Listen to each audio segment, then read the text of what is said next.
Ready? Hello, everyone. Hi, Tim. How you doing? I'm doing pretty good. How about you? I'm pretty good. It's a decent time here. Sun's still up. It's going to be a nice evening. Looking forward to this. Yeah, me So, too. Look, we got some people in here, huh? yeah, what was that thing you were just playing? Was that the blues? Yeah, I was playing some blues there for you, Luke. You were playing some blues. Yeah, Wow. Okay.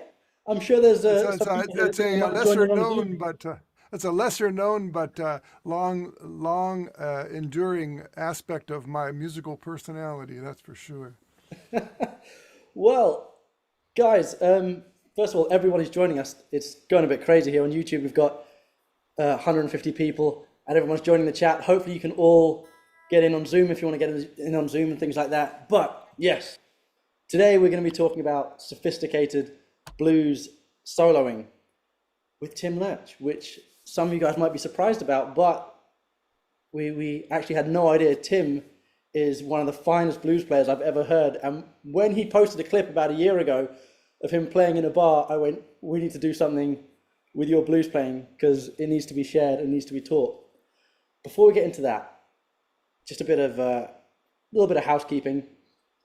This event is for you guys. This event is so that you guys can walk away from this with some practical, useful information. So please ask all your questions, make the most of this. And yeah, if don't feel like you've got to hold on to questions, just put them in the chat. I'll moderate them all and I will make sure that we get to as many of them as possible. So please, please, please take this in the direction you guys want to go. We've got stuff planned, but it is for you at the end of the day. The second thing is, Tim, happy anniversary. It has been 2 years to the month All right. since the release of your first book. So I just wanted to give you a quick cheers for that. For those of you guys that don't know me, my name's Luke. I run a publishing company called Guitar Vivo. And a few years ago, I managed to convince this guy to do a book with me. And we released that in May of 2022. And it started my company. It put us on the map. It gave us the kickstart that I couldn't have even imagined. So congratulations and thank you, Tim, on the 2-year anniversary of your book, Melodic Jazz Guitar Chord Dictionary.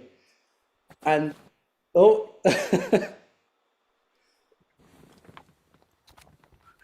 you'll have to say something so the camera goes to you. Oh, so I'm going to say something. It's this book right here.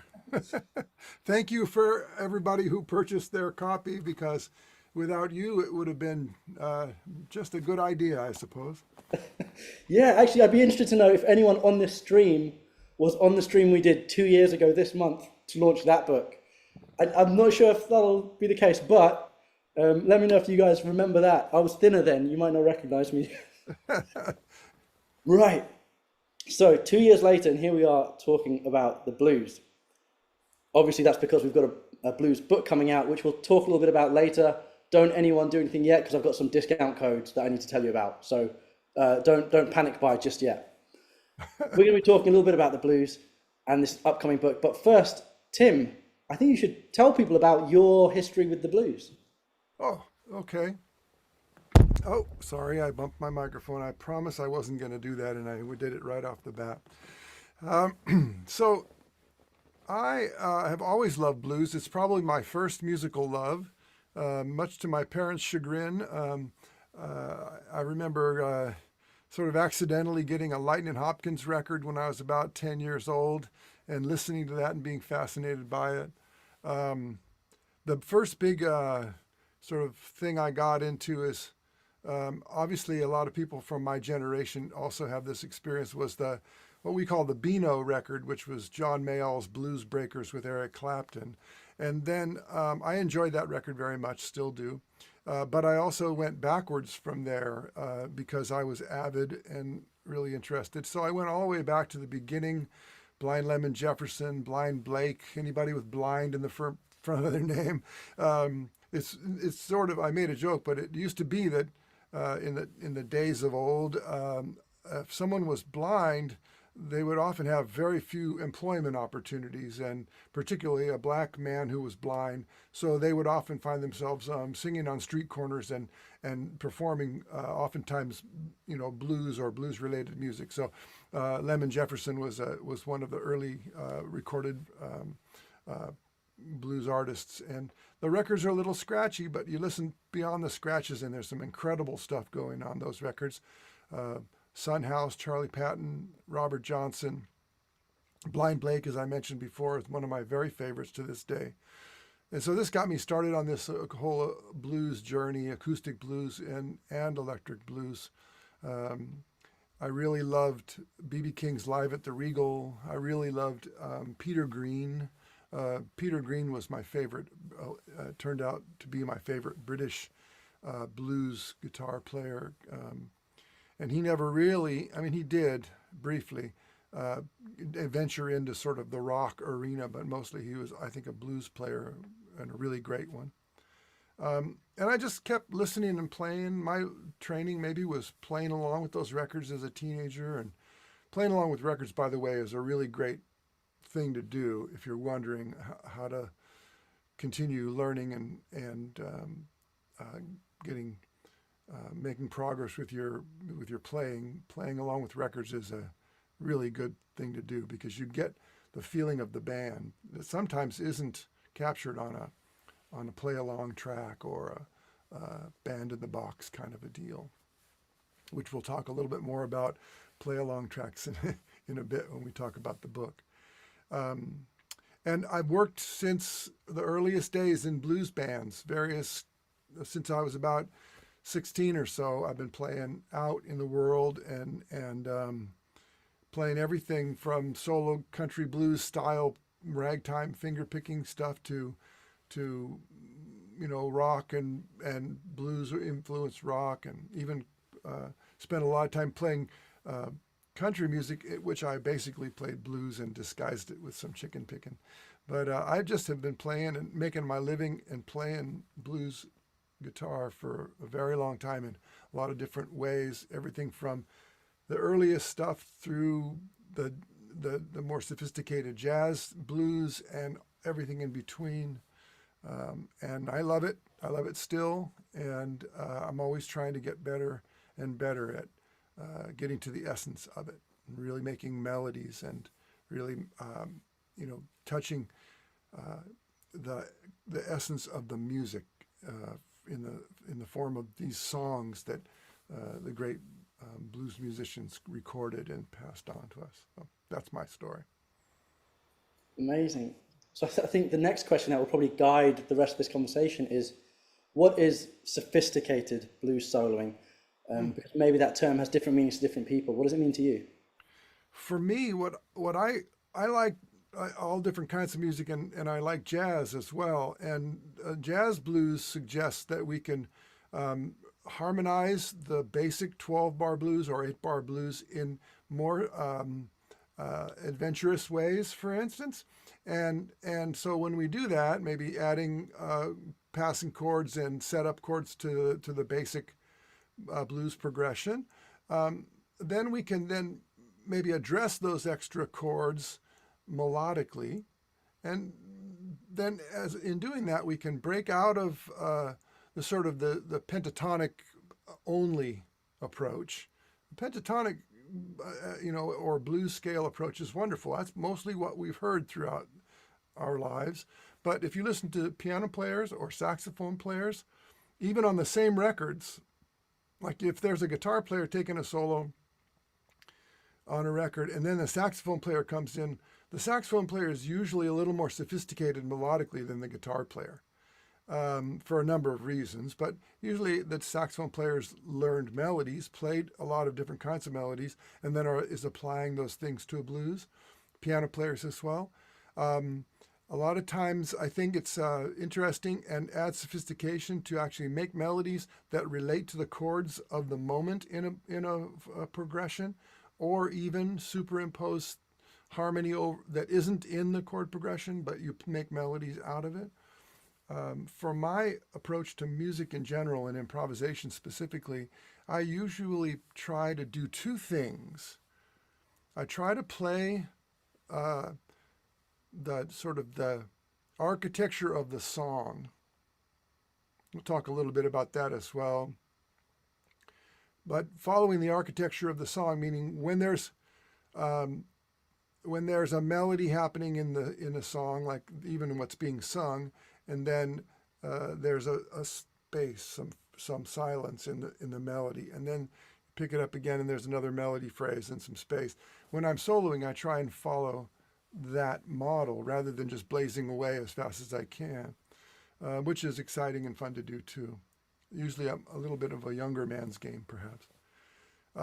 but then I also like to try and make melodies that are based on the harmony, you know. And so, for instance, let me just give a little. For instance, if I'm in the key of G, and then I'm going to head to the 4 chord, right? I might play like this, and then everybody's heard this, right? So that's moving down to the 4 chord from half step above. Well, we can utilize the harmony there and make a little melodic movement on that one beat that gets us out of the simple or box shape, right? It might sound like this.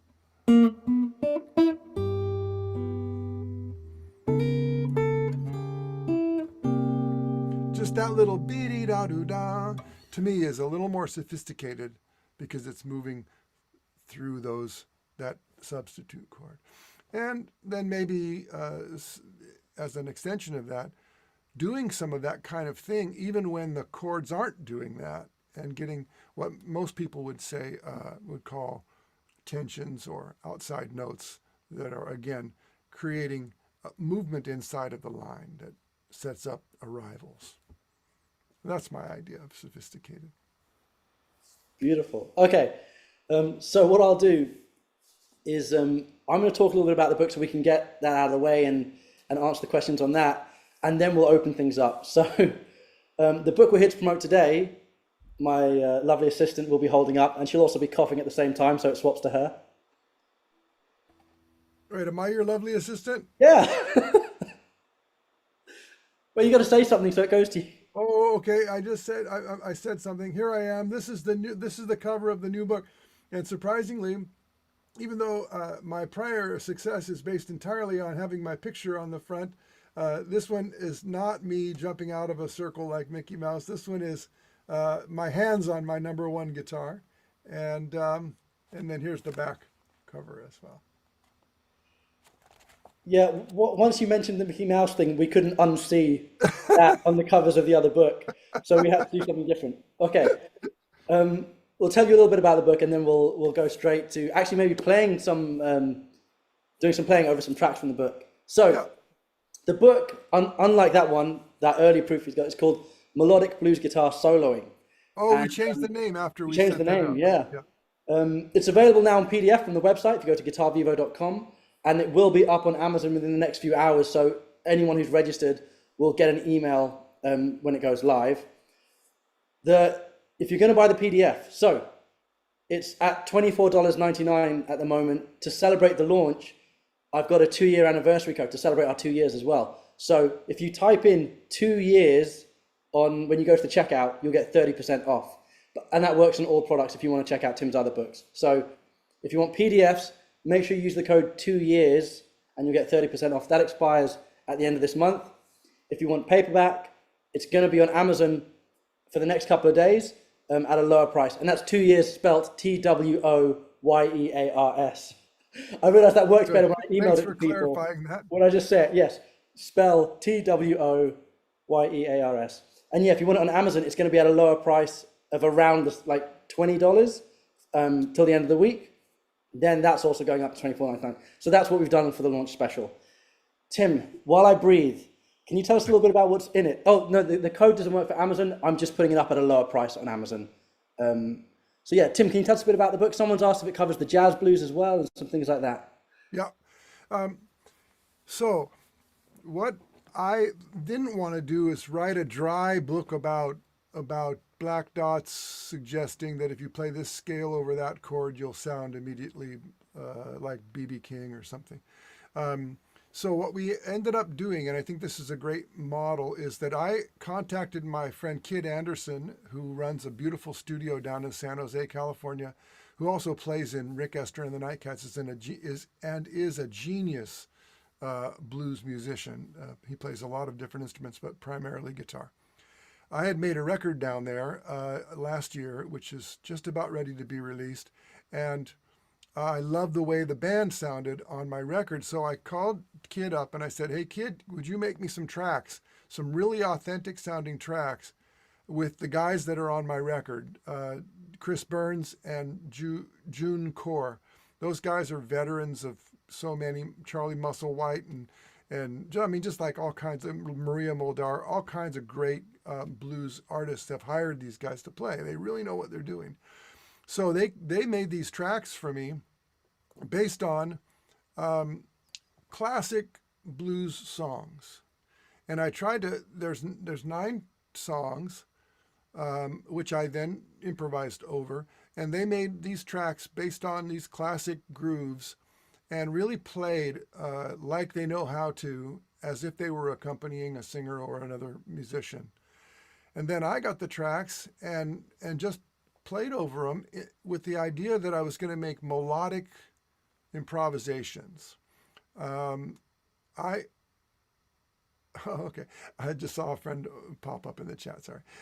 So I wanted the theme of the book to be melody, and using the melody of a song, for instance, the sung melody, to inform the phrasing and also some of the note choices and all that.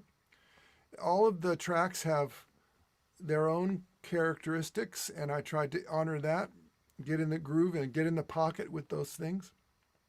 So then I played them over the course of a couple of days. I thought I came up with 3 or 4 choruses on each of these tracks that worked, and most of them were just the first time I played through them. It felt good, and so I just left it at that. And then the magic of our friend Jeff gets these tracks and transcribes what I played note for note in beautiful accuracy and detail, and then I get it back and make some teaching comments about each of the tracks, and then Luke's job is to make it all make sense and look good on paper. So in addition to those tracks, which is about the last half of the book, you'd say, Luke, maybe the last 2/3 of the book. Oh, so the whole book is, every chapter has a track that goes with it. But in terms of the content of the book, we also have some preparatory material in the first 3 chapters or 3 or 4 chapters. They still have a solo as well. Oh, okay. Yeah. I've actually got a lot in there, more than you thought. We got a ton in there. Anyway, the idea is that I didn't want to learn a solo and then play it, read it and sound like I was typing on a typewriter. I wanted to just play and really play spontaneously and see what happens, and then turn it over to the guys to get the transcription. So then it's more of a realistic transcription of a performance, and then we teach about that, and we try to maybe look into the notion of, well, what are people going to want to know about this, and what are people going to be confused by, and what can we clarify? How do I think about it, and all that kind of stuff. And it's a nice, what is it, 140 pages or something like that? 130, yeah. 130 pages, and it's really chock full. It's a lot to work on. I don't think anybody's just going to, unless they were a really great sight reader, they might bomb through it or something. But it's just me playing my vocabulary. It's not me playing a bunch of licks that I copied from somebody else, and I'm trying to say this is Albert King's solo on as the years go passing by. It's just me doing me, which has reference to all that stuff that I love and that I learned. But it's personal for me, because I think that the blues deserves to be played with respect, and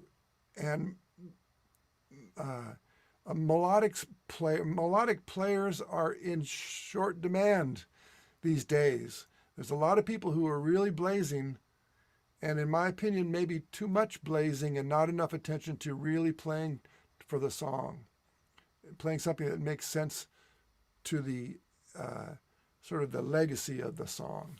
So that's my take on what's in the book. There's plenty of dots and numbers, but just to add, there's also a bonus masterclass that we did, an hour-long bonus masterclass, and this masterclass will live forever in the book, and there's some other videos. So with that said, one more thing I have to say. Every track has a video of me playing it. So while you're studying the chapters, you have a very high quality video that you can zoom in on my fingers and slow down and do whatever you want to really hear it, really hear what it sounds like when I play it. Because as good as the transcriptions are, there's a lot that kind of goes under the radar.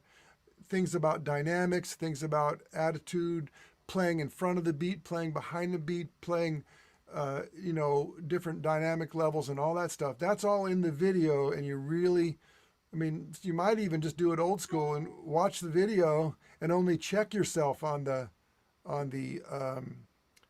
with the transcriptions. Try to do Well, it by ear first. we got Jeff to make wonderful videos where the tab's on the screen as well. So for the All right. performances, you can just watch the solo and you can see the tab scrolling by. Um, I mean, that's everything you could possibly imagine. There's guitar profiles that you can slow down to a crawl that show you every note when it's being played. You could put a metronome in the thing, so it really shows you the timings. There's just a lot of stuff. I'm proud of it. It's a good thing, and I really want to thank Luke for making it all available, because you could probably just very easily say, no, it's a book. Let's just put the paper out and the dots and the numbers and leave it at that. Now we have all this other behind the scenes stuff that I'm happy about. Fantastic. Okay, getting loads of questions. Right, so just a reminder, get those questions in because we will try and hit everything. We want to make this. We're going to be here until tomorrow if we need to. Yeah, yeah. If that's what it takes to learn the blues. Okay, cool. So I think, well, actually, I'll throw this over to you. Did you have a place where you wanted to start before we hit these questions? Um, well, I would think that the way where does blues by numbers start in the book? Where is it? Is it early That's on? chapter one. Okay, so chapter one. Let's just talk about it because it's a little bit of my unique way. I've been teaching people how to play blues for probably as long as I've been, alive. I started teaching very young, and a lot of times I was learning as I went, which we always do. Even now, I'm learning as I go. But I tried to come up with a way to teach about how to play blues. There's a lot of show and tell going on because that's how it traditionally was learned. A lot of listening to the actual music you're trying to emulate because that's also how it was learned. But it also can be maybe codified and in a helpful way. One of the ways I do that is I think of every melody as being a series of interval numbers. Don't run away if you think this is going to be too theoretical, because it really is practical more than anything. So if I'm playing an A chord, all of those notes could have a number: the 1, the 3, the 5, and the 1. And the flat 7 lives right here. So generally speaking, there's a lot of dominant 7th chords in the major side of blues, right? So major triads and dominant 7th chords are quite common. So it made sense to me to start with the major arpeggio. And this is just one place it can go, but this is a really common place for it to go. I would say 90% of blues guitar players, when they pick up a guitar, grab that, or in one key or another. So if we have an arpeggio, that's a big word. It just means the notes of a chord played one at a time. There's a few little things we can do to make it sound bluesy. Now what that is it's playing the flat third before the natural third. Or that's a common thing. It's part of the blues vernacular. It's just a common, device that happens in blues. So I want to make sure people know about that so that they can see that these are things that get carried from one solo to another. Also, this sound. That sound is not quite that, but it's not just this. So identifying what I call the blue third is really powerful. It's a note that you bend from flat 3 up ever so slightly toward natural 3. And sorry about the beeping there. So that's one thing about the third, is the flat third and the third are in this relationship with each other in the blues. the next thing we identify is the way the flat 5.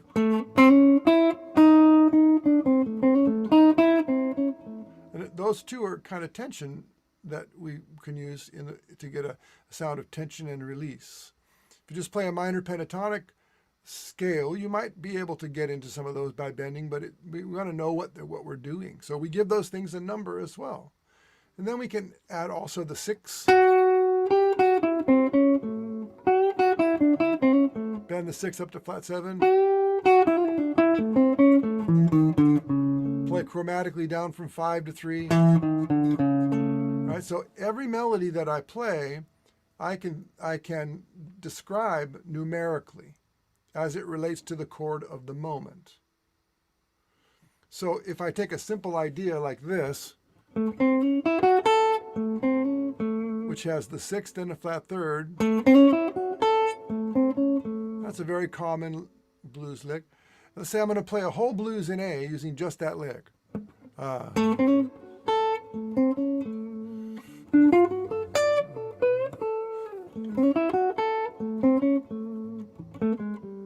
Go down to the flat 7.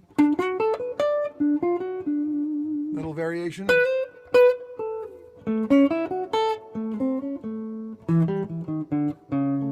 Okay, etc. So this idea of identifying the notes that we might want to play as they relate to the chord of the moment is something that we might do in jazz a lot, but we probably don't do as much in blues because there's a prevailing idea that all you do is sort of find the scale that fits over all of the chords.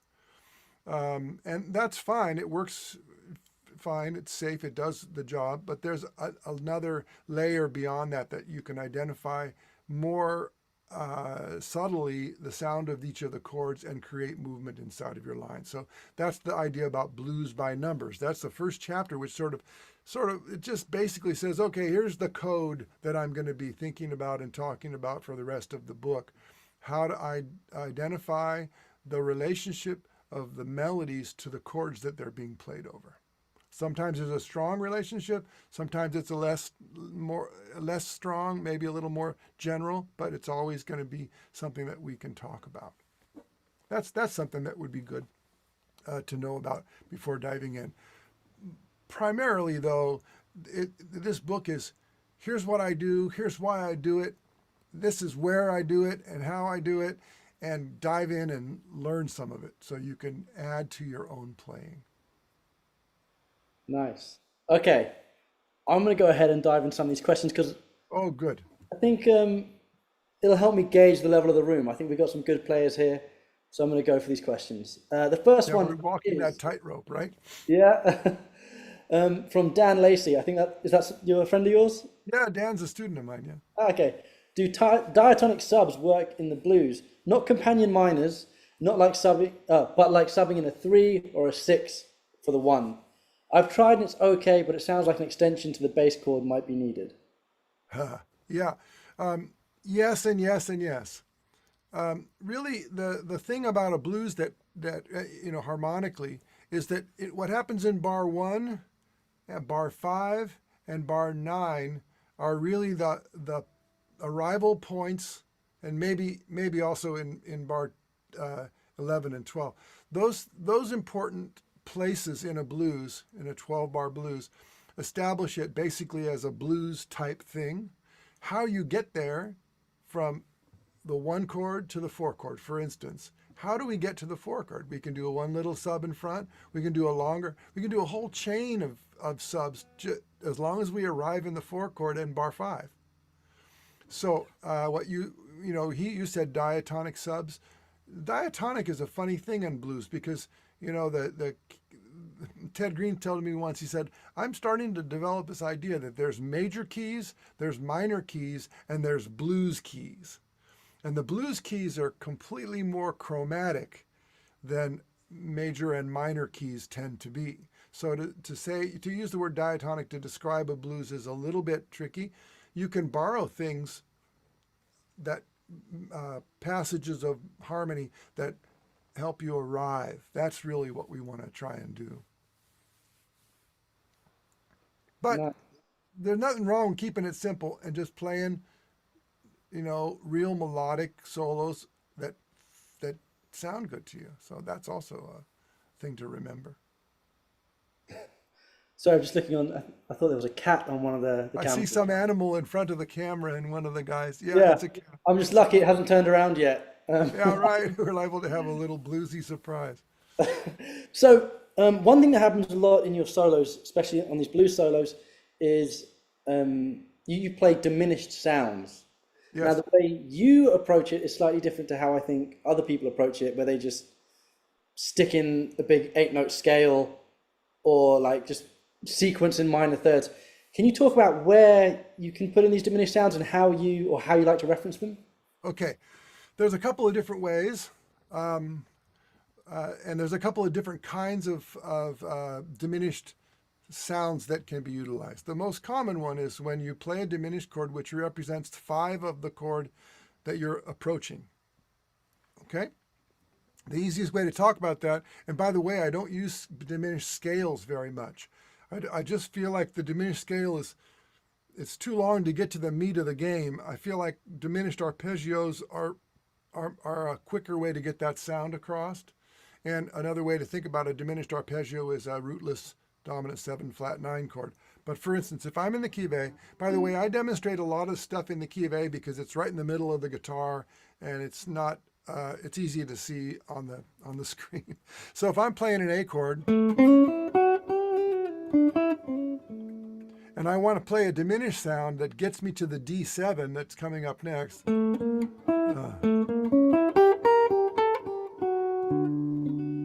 so I might play something like that. It's not a whole scale, it's just a diminished seventh arpeggio that I'm playing from the flat 9 of the A7, or I'm actually approaching it from the A note. And then I resolve it to the third of D, right? So anytime you're about to arrive on a chord, you can use a diminished arpeggio to get there. Simple, and it looks like a dominant seventh chord. That would be its 5 chord. So to get to D7, we'd use A, 7 flat 9, or B flat diminished. Those two things are similar. And the interesting thing about diminished chords is you can start that arpeggio on any of the chord tones of A7. Here I'm starting on flat 7. Here I'm starting on 3.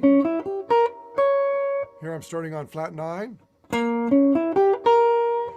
So the formula is on an A7th chord, you can play that diminished 7th arpeggio from the flat 9, the 3rd, the 5th, or the flat 7. Any one of them or a couple of them put together and any like that. But the key is you're using it to approach a chord that's coming up. And the other thing that you can do, another kind of diminished sound, is to use the same diminished root as the chord you're on to stretch out the line. I was Here's going to ask about that because that comes up in the book. I That, call this common tone diminished rather than leading tone diminished. Leading tone means the note that's right underneath the chord you're going to go to, which in this case, C sharp diminished would move to D7. But common tone diminished is A diminished against an A7th chord. And then maybe something like this. That's like putting a quick 4 chord.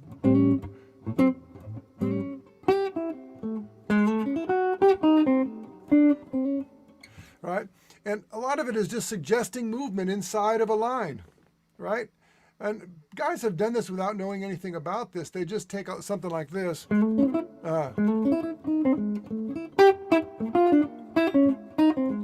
That's just moving an A7th arpeggio up to a B flat and down to an A flat. It's called side slipping or side stepping in jazz world. But those are some strategies for using the diminished sounds. I mean, you could always play a scale, but I have found that I put it this way, I like to disguise it as much as possible. And if you play a diminished scale, it tends to announce it, and I tend to want to disguise it. Oh, you're muted. just as I asked you the question, someone also kind of asked it again. Well, someone was asking at the same time, and they said, "Can you talk about secondary dominant and diminished in substitution like that?" Is there anything else you want to touch on there involving secondary dominance? A secondary dominant is basically a chord that's 5 of the chord that's coming next. And it isn't the 5 chord of the key, but it's the 5 chord of the chord that's coming next. So there's a definition of a secondary dominant in sort of modern, jazz blues language, which is it's the dominant chord. The quality of the chord is dominant 7, 1, 3, 5, and flat 7. Its root is in the key, and it moves up a fourth to another chord that's in the key.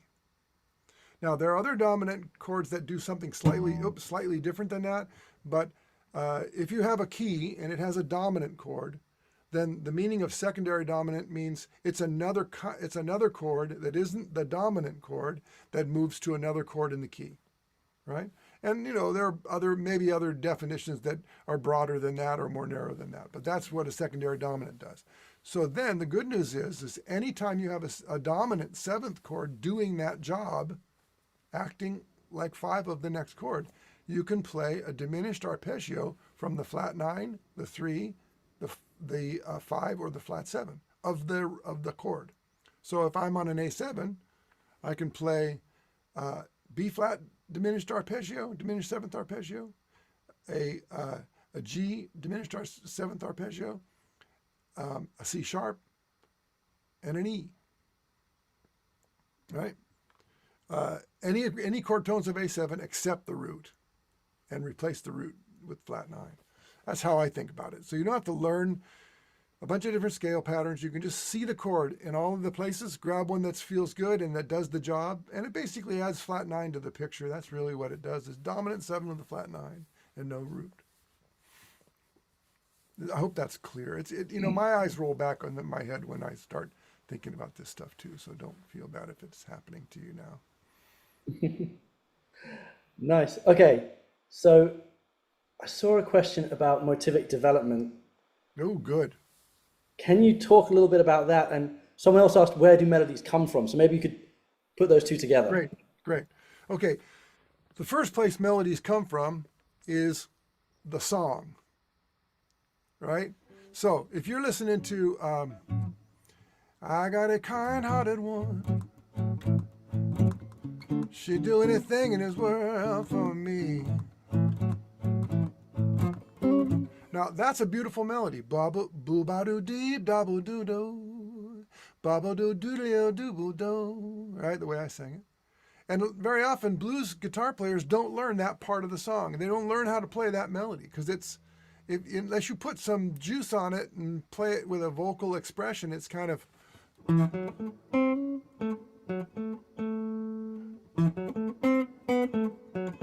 right?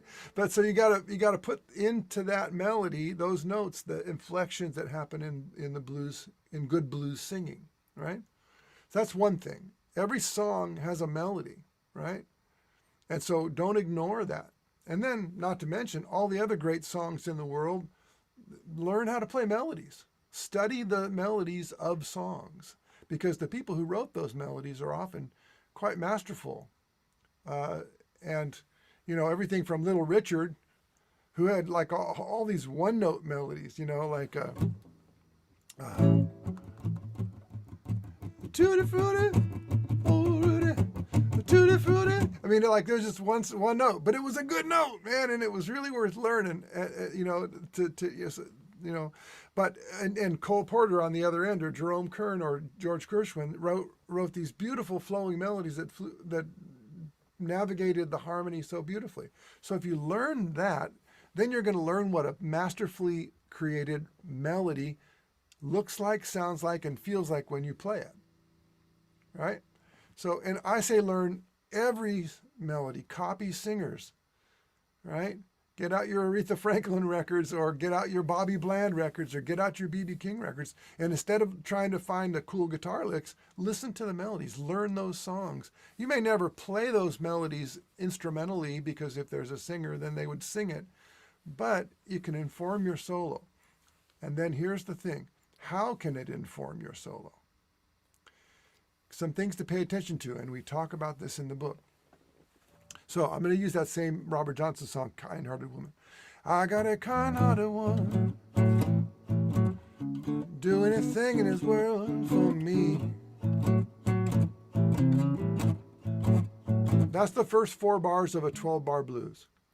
There's a melody that happens in the first 2 bars, and then there's 2 bars of silence, in the melody, right? Of course, the band continues or the guitar player continues, right? And then in the next bar, bar 5, where I said is an important change, I got a kind-hearted woman, she'd do anything in this world for me.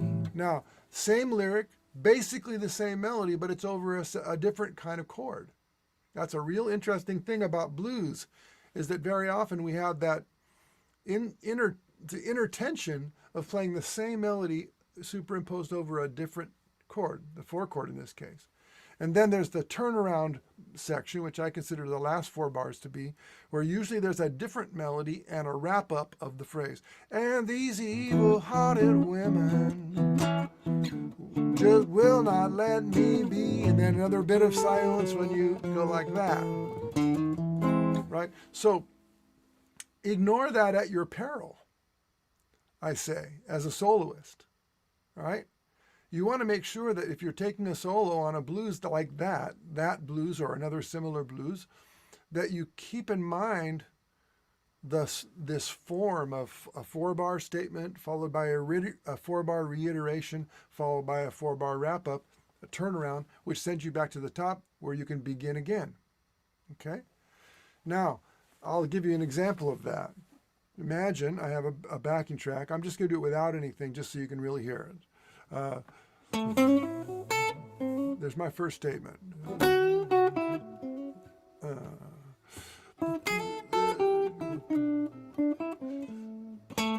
Now that was 4 bars. I played what could be the opening melody and then a finishing, and then because of the 2 bars that are that come after the melody, sung melody, I'm filling that in as well in a kind of question and answer thing, which sets me up for the chord change. So I'll do something a little bit like that again, and then I'll continue.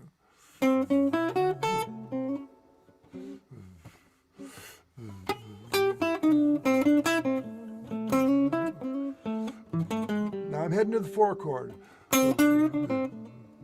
There's the 4. There's my back to the 1 in bar 7. Now here comes my turnaround.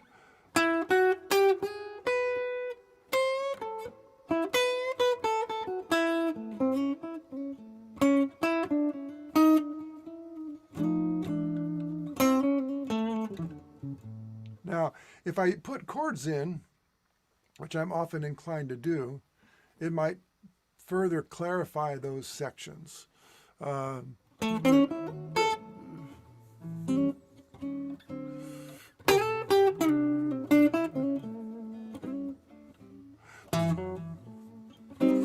the 4 chord.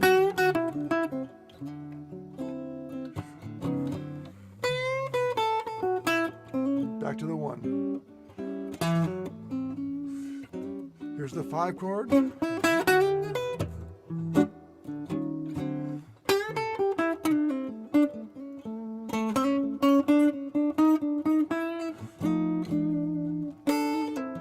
Okay, so there, because I was putting the chords in to sort of frame it all up, I was playing both roles, which sometimes is a handy thing to do if you're in a trio with no other accompaniment besides a bass and drums, which we often find ourselves in. I played in about 15 different harmonica singer groups where the harmonica player was a singer, and then the band was a bass player, a drummer, and a guitar player, right? Just a 4-piece. But when the guitar went to take his solo, there was no other chordal instrument accompanying. So it was handy to learn how to put those little chord stabs in there. And we'll probably have to write a book about that too. So then, the last thing about this, because this addresses one of the other questions, which is, what about motific or motific development? Here's my rule about that. Whatever you play in your opening statement, stick with it for the whole 12 bars. Okay? So that means, doesn't mean just play the same thing over and over and over, but it means refer to it. So got something like this. That's my opening line.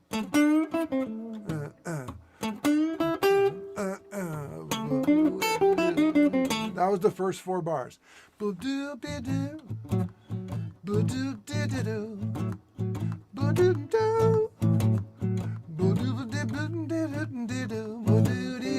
I'm going to stick with that idea for the next 4 bars. Make a variation, but stick with your ideas. I see this happening a lot, like at jams and in student bands and things. People will get up and they will have worked hard and they will have learned a lot of different licks and vocabulary, and they throw it all out there in the first 12 bars. They throw every lick that they know at the song, and then they're out of gas or they just repeat themselves. So I say that if you can learn how to do in the moment variations on your short melodic ideas, then you can stretch your vocabulary out over the course of a night instead of blowing it all in the first chorus or 2. So that's my idea about motivic development and where melodies come from. Right? Melodies come from songs. Melodies come from people who write great melodies. And we learn about the note choice. We also learn about when to start and when to finish a phrase, where in the bar it starts and finishes. We learn about dynamics. We learn about all kinds of things. And then this motivic thing is really forcing yourself or inviting yourself to get the most out of your material by being inventive and creative in the moment. Okay? Awesome. So, we had a question come through and I was saving it and then you answered it. So I've got to find another one really quickly. We've had some people asking about chord melody stuff. Obviously, people know that side of your playing from the jazz world, but in the examples in the book, there's lots of kind of lap steel inspired things, some interesting quartal and sixth stuff. Can you talk a little bit about, well, maybe some of those ideas? Maybe give us an example over a chorus, showing some of your triple stop or more chords, well, more harmonically dense things. Sure. Why don't I try that same rumba I was playing earlier? And in the book, the rumba that I did, I called it the opener because it's a song that I wrote to have some kind of something to play to kind of get situated and all that. It's a rumba, which is a kind of Latin feeling thing with a slightly New Orleans flavor. It's a typical 1-4-5, but I played in the book. I played a very chordal approach, right? And so I'll try and do a little bit of that, and then talk about what I was doing. Okay. I think it'll be. I know the tempo.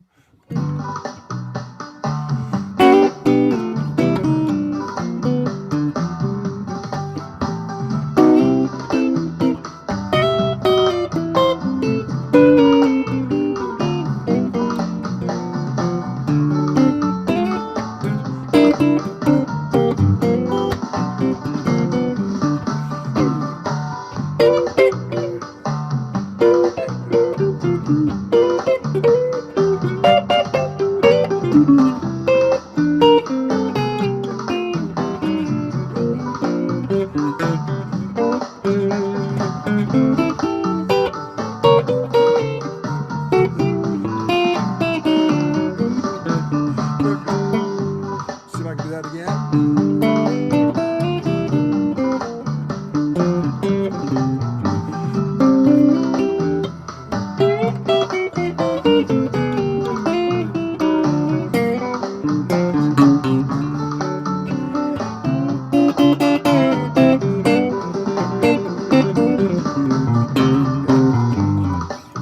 Okay. Right, A little bit I of. think I can read everyone's mind there and say, can you teach us that little the pedal Oh steel shape? yeah. I'll get right to that. So the idea is that every melody, every chord has a top note, and that top note could be perceived as a melody when you play that chord. It's kind of obvious, right? If you play a chord, the top note is usually what you hear the most. So what I do is I learn how to play whole scales in triads. And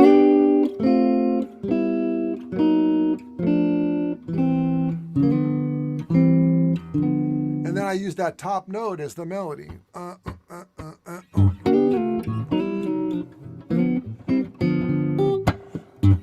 Oh, sorry. And I actually had to tell our transcriber, Jeff, don't leave out that middle note in those triads, because we know about sixths. All right, those are handy too. They can thin the texture out a little bit. If your guitar is kind of overdriven, it might be nice to use that sound. But in between those sixths is another note which can thicken things up. So if you learn how to play a C major scale harmonized in triads and apply it to a G7 chord, you're going to have this sound.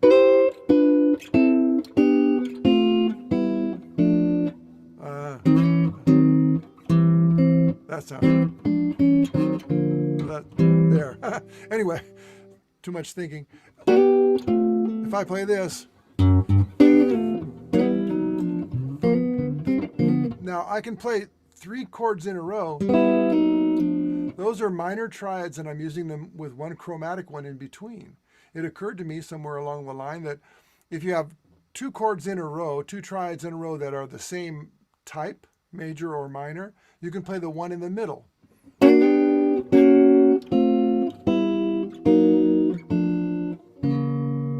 you can approach any of them from above or below. So here's another idea, starting from low and going up.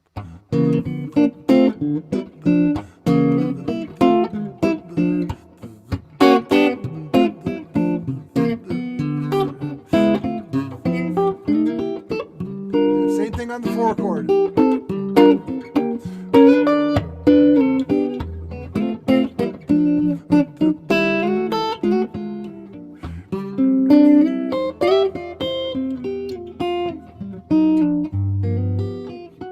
Okay, now Luke asked about this one lick. Way back when, I was making a living playing 4, 5, 6, 7 nights a week, and during what I call the Garth Brooks scare of the early 80s, or the early 90s, sorry, we were playing a lot of, the gig we would get would be like a country gig playing for dancers. And so I learned a fair amount of steel guitar, bendy stuff that I liked. I learned some from steel guitar players, from country guys, from Danny Gatton, all sorts of other things. Then I had a problem with my first finger where it started going numb and dead, and I had nerve damage in it. So I took a lick that normally would be have a bend on the first finger. I'll do it once in C just for you people, even though it'll probably kill me for a week afterwards. Right, that thing. So open up any country guitar book and or record, and you'll hear that. But I couldn't do that anymore, so I went like this. Right, I just used a hammer on it, and then I get up to here to the 7th fret, where it's the 6th of the 5th and the 3rd of the G7 chord, and I bend that a half and a whole step. Now it turns out when you do this, the G string goes a whole step and the E string only goes a half step. So you get this, but only with a bend. I lock my fingers together and push them the same distance, and they go different distances sonically. You can do it there too. Oh, I see someone getting their telly out. Okay, so that's that lick. I just played it here. And that's in the book, by the way, and it's transcribed perfectly, so you'll be able to do that. So the tune well, I can't help but do it. I tried not to do a lot of fancy schmancy stuff in this book because I really wanted it to be something that everybody could learn from and maybe see their standard blues vocabulary in a slightly different, more elegant light. But I couldn't resist as the choruses went on, this 3rd chorus and the 4th chorus, to try and do something different. And then I started playing some more of this chordal stuff. Generally speaking, I like harmony, and worked really hard on being a guitar player that could play more like a piano player than with two hands, right? So a lot of guitar players play like a pretty good one-handed piano player, right? But I want to play with both hands. And so I'm always putting in the chords and sticking them in or putting melodies up on top of them and all that stuff. And there is some of this kind of content in the book as well. And my previous book, Melodic Chordal Phrases, is nothing but that kind of stuff. So if you're curious about that and you don't have that book, I might recommend that you do. Yeah, if you want the PDF, you can use that code 2 years to get 30% off anything in the shop. So if you want to get that. Wow. Yeah, I So might yeah, use that too. so the other way that you use chords a lot in your blues playing, and you give some great examples in the book, is to punctuate your single note lines. Yeah. So instead of being so melodic with them, or well, instead of them being such a Right. feature. No, they're using the punctuation is a good word. So let's say I'm playing in the key of C. Slow to medium blues in the key of C. I got a C chord right here represented by these two notes. It's the B flat and the E.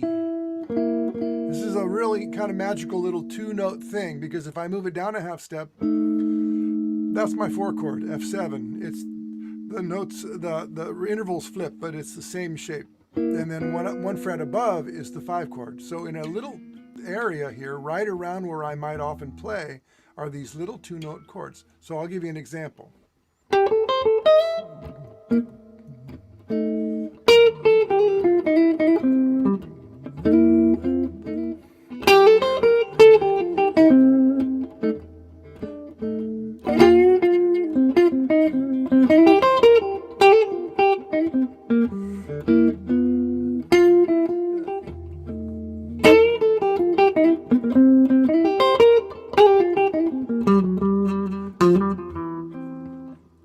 So then, if I got that area, then this particular shape inverts by doing this. Right? You just flip the notes around and they are now in a lower register.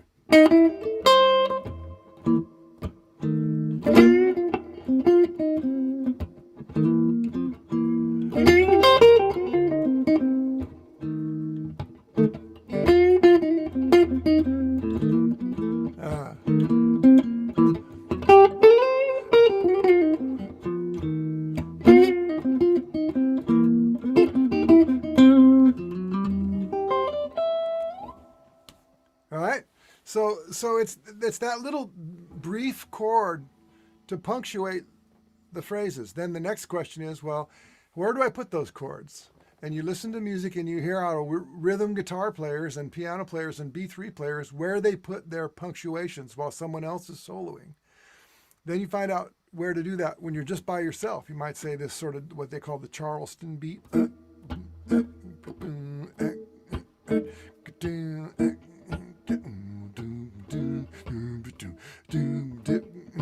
That thing, right? Learn how to do that, and then that's the basis of a lot of this stuff. And when you're playing notes, melodies, you get to the end of a phrase and then find that beat where that chord phrase might live. Now, here's the thing though. If you play nonstop, run-on sentences, there's no time, you have no space to put a chord in, right? But if you learn how to make phrases, melodic phrases that have a beginning, a middle, and an end, then you might have a better chance of putting in the punctuation. Okay? So try it. Nice. We've prepared a third backing track that you haven't played over yet. Should I we haven't played, I've only played over 2 of them. So, over one of them actually. Oh, So right. which one would you like me to play over? So I think to keep things, let's go in a different direction. What about the Sweet Little Angel style? Okay, good. Let me get that one up. Now, So again, this is another track that's in the book that has a full solo and some explanations. And by the way, the tracks are going to sound a whole lot better than they sound right now, because I've got some sort of lo-fi old school rig with a a looper playing the track into a little solid state amplifier, hoping it gets picked up by the microphone. So please don't judge these tracks by their fidelity in this format.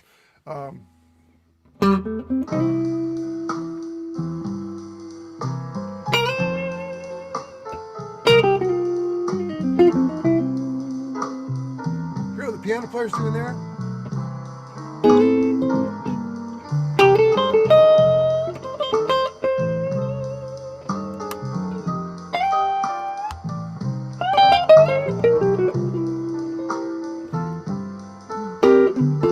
I can echo the piano player there.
So I'm hoping that comes across as sounding like the kind of vocabulary that people associate with, slow blues like that. Sort of patterned after what B.B. King played on Live at the Regal on a song called Sweet Little Angel. But I mean, I wasn't playing his licks so much except for the opening one. But I'm trying to show a little bit just now about how to leave space, how to phrase in a way that follows the form, and also milk my ideas to make sure I don't just throw something out there and then throw another thing out there and then throw another thing out there. I always say it's like this. Let's say you're sitting at the park, nice bench, good afternoon, and a friend of yours walks by. And you go, hey, Bill, what's going on, man? Hey, sit down and let's chat. So Bill says, walk into the park. Oh, what? A tree. Oh, look, there's a squirrel. Oh, my God, lunch was great. Yeah, my wife and I had a fight. And you're not going to be really interested in what Bill has to say. Because what we want any of those subjects that he started talking about, we want him to elaborate on them and fill in the blanks and give us a story that we can relate to. And then we can say, well, wait a minute, I thought you said your wife and you were getting along just fine. And then you have a conversation, right? In blues, you're kind of having a conversation not only with the backing track. Notice that the piano player was playing things that I was referencing in so he was feeding me these great ideas. And I was then reiterating them or responding to them or commenting on them. But I'm also having kind of a conversation with myself about it too over the course of the 12 bars. So that's something really important to keep in mind. And hopefully, if you just looked at the book, I said this the other day, if you just look at the book, you don't know how to read music, you don't know how to read tab, you just look at the book and you see that there's a bunch of dots and then there's some space where there's no dots. And then there's a bunch of dots and then some space. There's no dots. You're going to get an idea of the way the phrasing works. Even if you just look at, okay, there's something happening in bar 1 and 2, and then there's this pause where nothing's happening or whatever, right? That's something that you can learn from just by looking at the way the music looks on paper without having to really actually read it. Okay? Nice, which is convenient because a lot of us can't. Yeah. You're like me, I'm joking. I'm sure we all can. So, someone's asked, kind of maybe on this subject of leaving space, things like that, about the rhythms you use when you're actually playing. Yes. What beats you emphasize, where you start your phrases, and then what rhythms and subdivisions you play. Right. To be honest with you, I think that lesson is best learned just by imitation and soaking in the actual music, really soaking in it, not just, saying, oh, I listened to Sweet Little Angel 3 times and I'm done. You know what I mean? You get inside of that thing, put it on a loop, listen to it 100 times, learn how to sing it. That's the best thing, because you've got the greatest slow downer right in your mouth, because you can learn a lick, sing it, and slow it down, or sing notes and hold them out, or do whatever, if you really know how to sing it. So, for instance, if I asked you to sing Twinkle, Twinkle, Little Star, most of you probably could do it. Ba ba da da dee dee dum, dee dee da da da da dum. So I say, well, how do you play that on the guitar? And you go, da da. Okay, da da da da da da da dee dee da da da da da. Right? You probably could do that. But if I asked you to sing the first phrase of a great guitar solo, you might not know how. You might not think that you could use the same strategy to do that, but it's true. You can record it and put it on the amazing slow downer and slow it down and all that, or you can just learn how to hear it. Boo ba doo dwee dow, boo ba doo dwee dwee da doo dow. I can hear the whole thing in my head. I got the whole deal going, right? And so all I do when I play is just I do that. And if I'm playing rhythm guitar, I realize that a good player will also have similar attributes, right?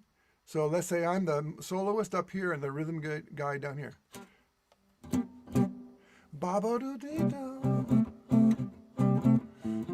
dee dee da dee dee dee da, dee dee da, boo ba ba boo da. Am I repeating? Do do do do do do.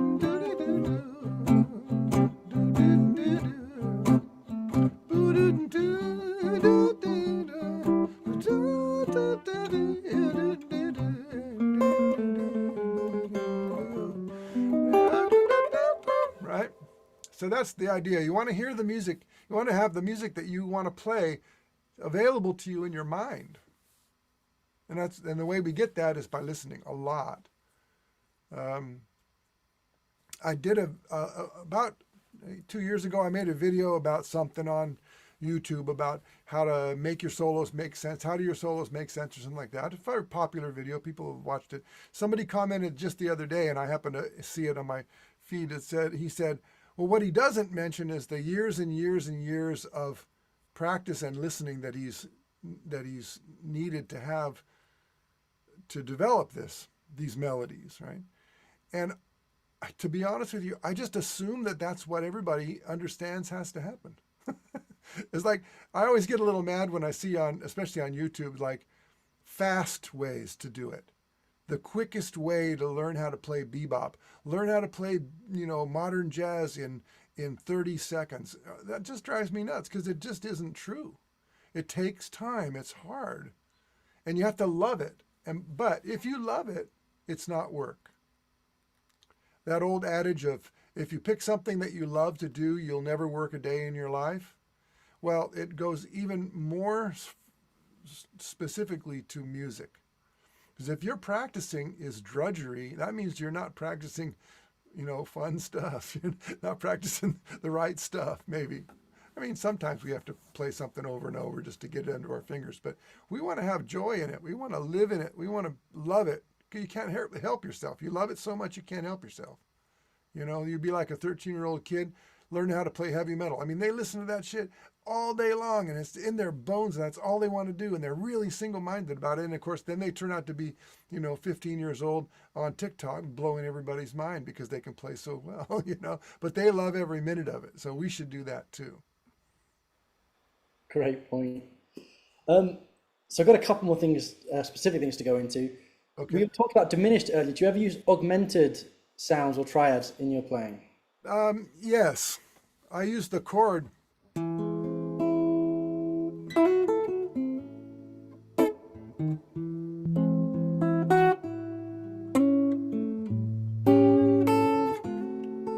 I I like that augmented triad sound. I use altered dominants all the time, which contain an augmented seventh chord. All right, so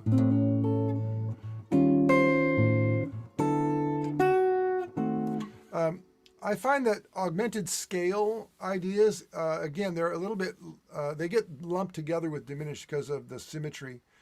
I find whenever I hear an augmented scale done particularly sort of overtly, like, that kind of thing, I learn those things. But if I hear that, it sounds like Fred Flintstone bumped his head and is having a dream. It's sort of a cartoony sound to me. And it's a throwaway. And but for instance, if I'm going to use augmented, like for instance, there's some in the book.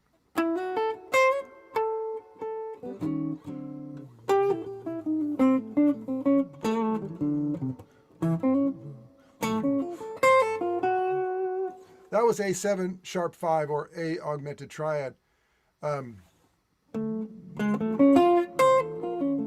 That sound is just fine. Again, it kind of goes back to I'd rather play an arpeggio than a scale. And so the augmented triad is the way a whole tone scale gets harmonized, one of the ways. Dominant 7 with sharp 5 would be another way. And I tend to avoid the that kind of thing, because what that does is it's a pattern that's very predictable, and as soon as you start it, it's like, okay, I know what the next 4 bars are going to be like with this dude, and I'm just not as interested in that, using patterns like that to fill space. But that's my own prejudice. Anybody else who does it, some people do it very cleverly and very uniquely. But you asked what I do. Someone else has asked about using 2-5-1s in the blues, and maybe we could also segue into some turnaround examples. Yeah, there is a turnaround section. Yeah. Yeah, we So haven't there's mentioned a turnaround. Oh, sorry. So we haven't mentioned that. We went overboard with the turnaround section. There's about Oh my God. 40 turnaround licks. I sent Luke and Jeff about 20 minutes of 5-4-1 turnarounds, one after the other. I just put a 5-4-1 turnaround on my looper and let it run, and just played one after the other with a little brief pause in between. And then they had the hard job of picking 15 that would be good for you guys. And I did 5-4-1, and then I did 2-5-1 both in major keys, and then I did flat 6-5-1 in minor, sort of like the Thrill Is Gone type of last 4 bars of Thrill Is Gone, or last 2 bars of Thrill Is Gone, and I improvised over them, and they hopefully picked the best ones, or the ones that made most sense and weren't too ridiculous to play. So my opinion about turnarounds in general is that's when you really want to follow the chords. Because if you just play the chord sounds, 1 or 2 notes or a whole arpeggio, and whatever you play on the 5 chord, you move down and play something similar on the 4 chord, and then you move down to the 1 and you play that, it's going to sound like a turnaround. That's the thing, right? It's more intentional, and it'll sound like the melody's doing the job. I'll give you an example. Key of G.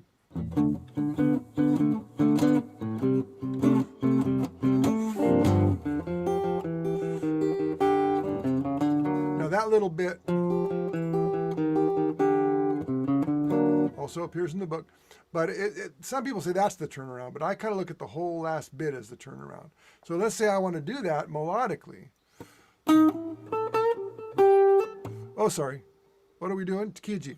Sorry, forgot what key I was in. 3, 4.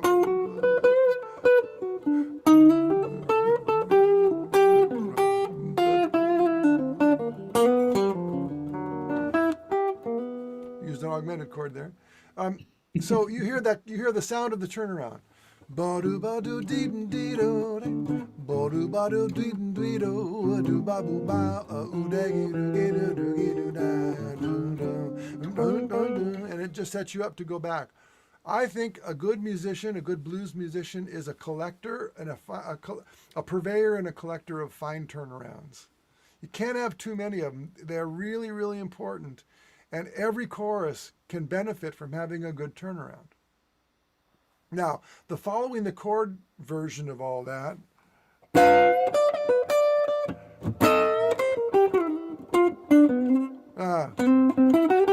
Come on, Tim.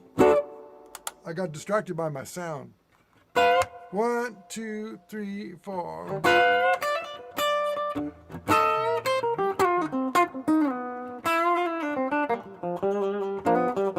That didn't work out very well. I wonder why. That was a little more clear. So you could hear that I go from something on the D7, something on the C7, something very similar in both of those, and then I hit to the one chord and I play something that wraps it all up. That's very common. Now, you don't have to play verbatim. You could say,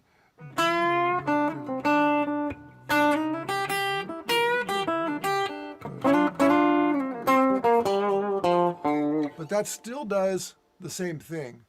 I say do do do ba do da ba do ba do dee dee da do da do dee dee dee dee da, that kind of thing, right?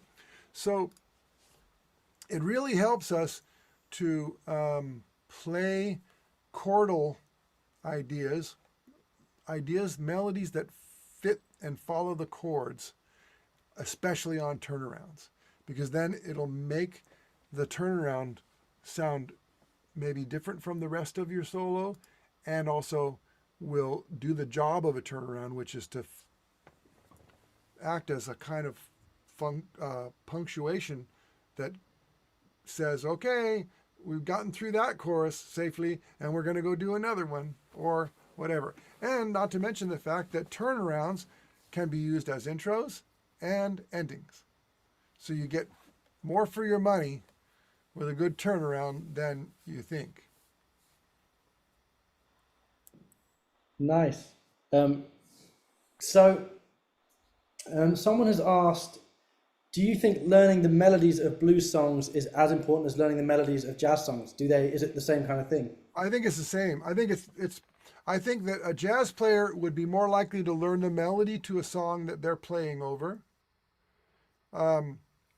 And a blues guitar player is less likely to do it, just because it's not required to do it, on the surface anyway. It's not required to learn the melody. So, for instance, usually there's a singer in blues because it's singing music. You notice that all the great guitar players that got really famous, most of them are singers as well, even though they might be great guitar players. It was unheard of. I mean, like, for instance, you know who Earl Hooker is? Right, but nobody else knows who Earl Hooker is because he didn't sing much, right? And then sometimes, like somebody like Hubert Sumlin gets notoriety because he played with one of the great blues musicians of all time, Howlin' Wolf. But if he didn't have Howlin' Wolf, he might not have been able to get so much notoriety because he wasn't a great singer, right? So it doesn't mean you have to sing, but it just means that you're often not required to. They don't turn and say, hey, play the melody to the guitar player. Hey, you take the melody this time. Because the singer's there. The singer's not going to say, hey, play the melody along with me. Usually not, right? The job is different. But we learn something from learning those melodies, even if we don't play the actual melody of the song during a performance. Because when we go to take our solo is informed by what we know about the melody and the song. I hope that's clear. Yeah. Someone's asked about the actual, what's happening in that minor blues turnaround, the flat six going to the five. Okay. Logic there. Okay, so minor blues, C minor, the one chord. The tune that's a minor blues in this package is a thing I call it Passing Years, and it's the chord progression of As the Years Go Passing By, which is a great Albert King song.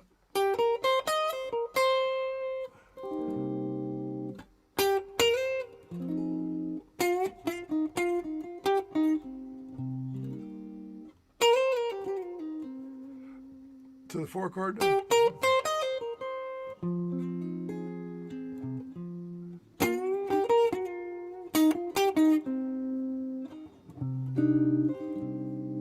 Then here's the turnaround.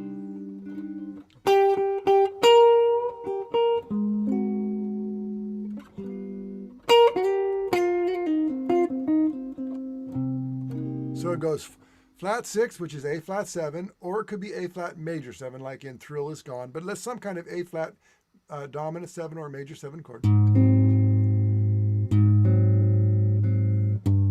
Bar of each. 5 chord now, G7 to C minor. And then a little quick 5 at the end. Okay, so that A flat 7, like I said, could be A flat 7, or it could be A flat major 7. But the G7 is almost always G7 sharp 5 flat 9.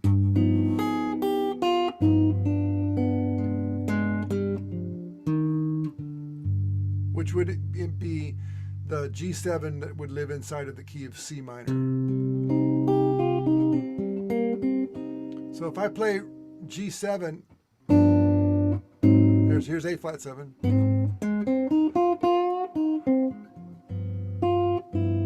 That doesn't sound right, that natural 13. 5 is good, so maybe we most correctly call it flat 13. And then we don't want to play 9. That doesn't sound right either, but that does. So we say A flat,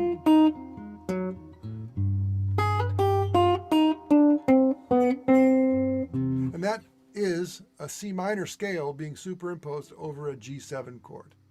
That's the perfect way to think about that. Okay, another name for it. It's called C harmonic minor. But I mean, Howlin' Wolf never told Hubert Sumlin, "Hey man, play C harmonic minor on that one," you know. Well, we weren't there, so we'll, Yeah, right. It could be. It might have happened. Yeah.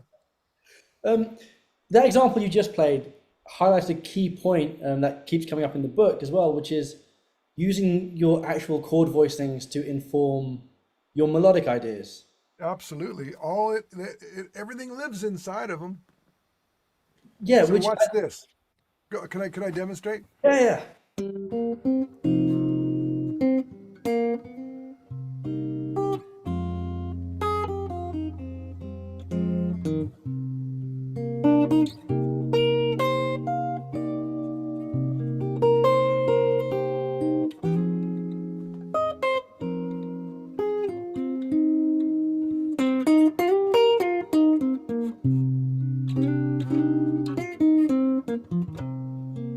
Now here we go.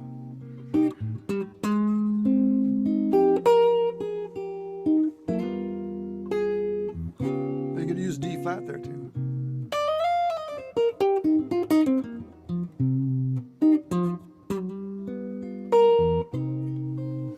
Now I like playing that way, and I do it when I'm like if I'm sitting by myself, or maybe if I'm in a trio, I might do that. But all the melodies that I want to play when I'm just playing single note lines are informed by all of that harmony that's going on underneath. And the thing is, it's harder to do. Some people just don't want to do it. It causes your fingers to ache and stuff like that, and you have to learn a lot more stuff. But if you can hear every melody that you're playing, like if you're trying to import interesting harmony into your blues playing, and you can play melodies against those chords by yourself like a piano player does, then you're going to have a better chance of hearing what those melodies are supposed to sound like. All right? And like here's an example on a 1-6-2-5 turnaround, which you might see in a kind of jump blues. You know, let's do it in the key of B flat.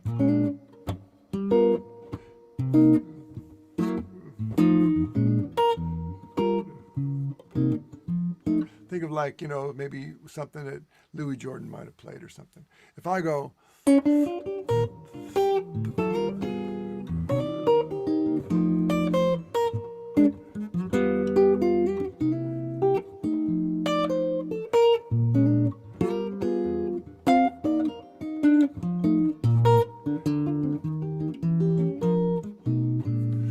if I play that, I start to hear ba-do ba-do bap, boom bam, ba-do ba-do ba-dweedo. I hear that melody in relationship to the chords that they come with, like a piano player might do. And so when you're playing over those kind of changes, someone might say, oh, over this chord play that scale, and over this chord play that scale, and over this chord play that scale, and over this chord play another scale. And then you say, fuck that, I don't want to do that. I'm not going to think of that much stuff on the blues. I want to just play the blues, right? But when you get to those chords, maybe this just staying with minor pentatonic doesn't work either. So what I say is these melodies, they're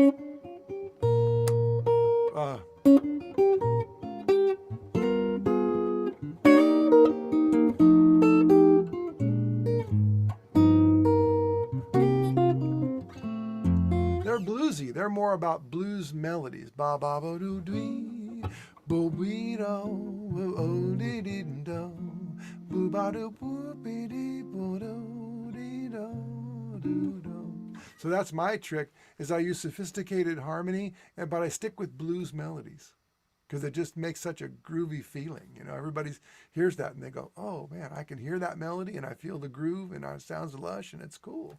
How do you do that? So that's another reason we want to listen a lot to blues, all different kinds of blues. Like listen to piano players play the blues is really instructive for us guitar players because they don't do the same stuff as we do.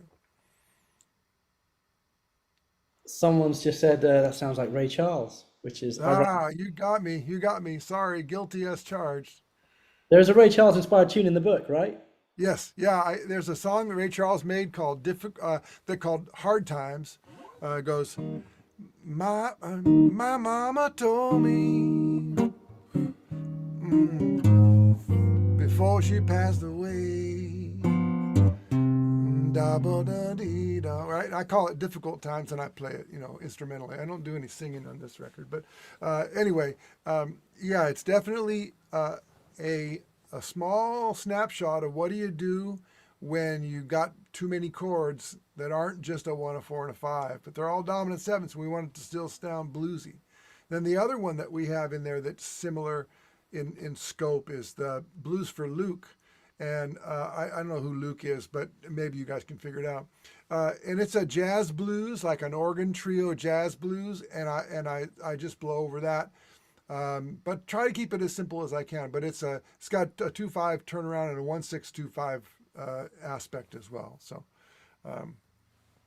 Can I just so say those are the two. Yeah. thank you for clarifying that because we've been working on the book for months, but you never said anything about the title. I didn't want to get big-headed and presume.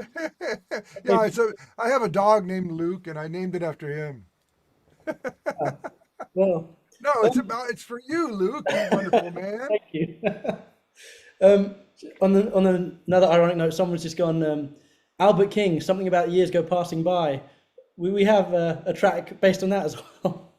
Yeah, there is. It's called Passing Years. It's on there, and Yeah. I alluded to it a moment Oh, ago. sorry, I must have been It reading was up. maybe an older question. Yeah.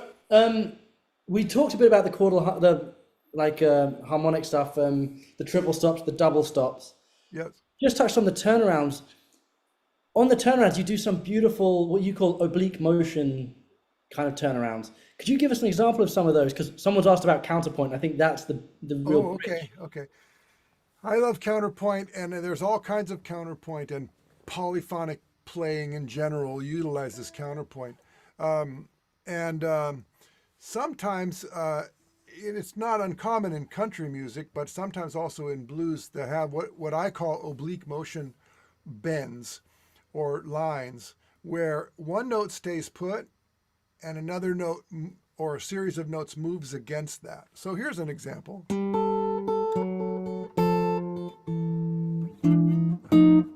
Right? Here's one.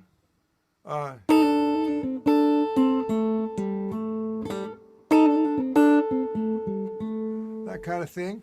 Here's an oblique motion bend.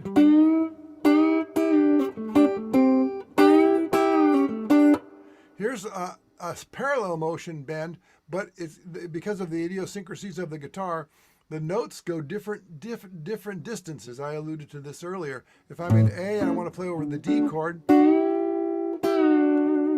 if you lock your little finger and your third finger together, and you push both of those two notes, in this case the D and the F sharp, push them both the same distance. Don't let your fingers separate.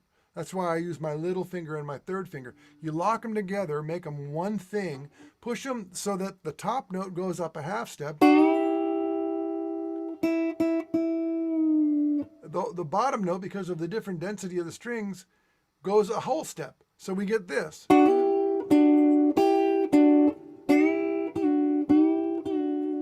And that's another one like this. The bottom notes go in a whole step, the top notes only go in a half step. So that would be a kind of oblique motion, Ben. One thing I would like to also talk about, and this is where you got to listen and watch the videos. I do all kinds of little wiggly ornamentation and sleight of hand stuff. I very rarely just bang on a note. I always put some juice on a note, right? So a couple of things I do frequently.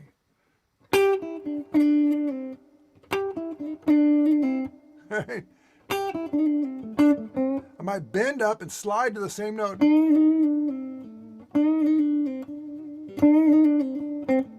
They're kind of like a little gargle. I get it from listening to saxophone players and singers.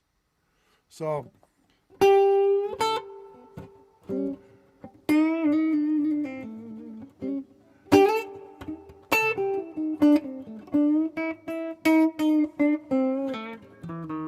move back toward the bridge to get those. Playing back toward the bridge is a really cool sound, and it really makes the thing pop out. The notes become more poignant and sharp, not pitch-wise, but just like in your face. I love that area back there. It sounds to me like T-Bone Walker a little bit. Like for instance, I'm on my neck pickup, but I'm gonna make it sound a little out of phase like T-Bone Walker did.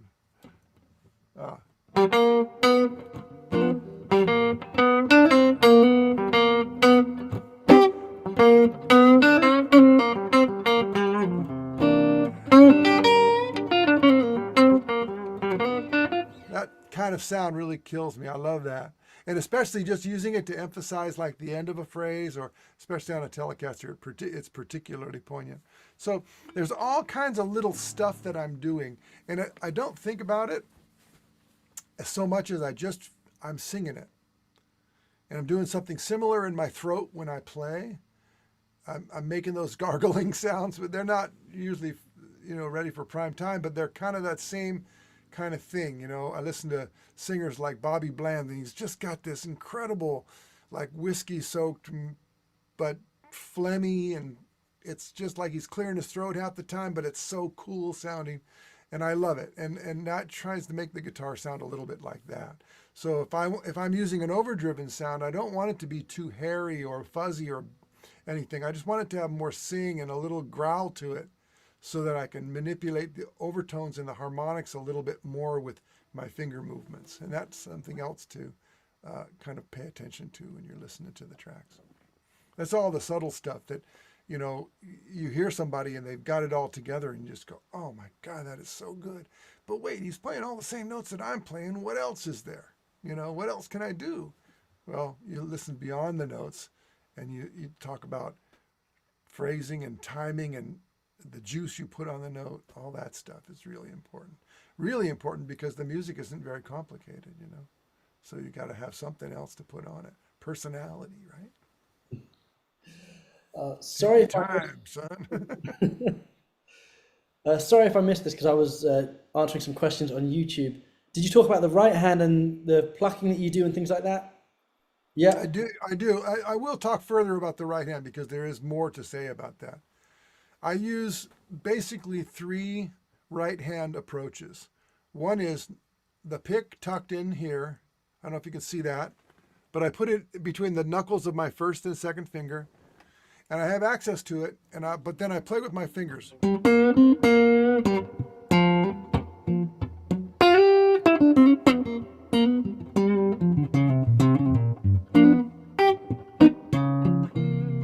Now that really works works well if I'm by myself or in a trio, quieter situations.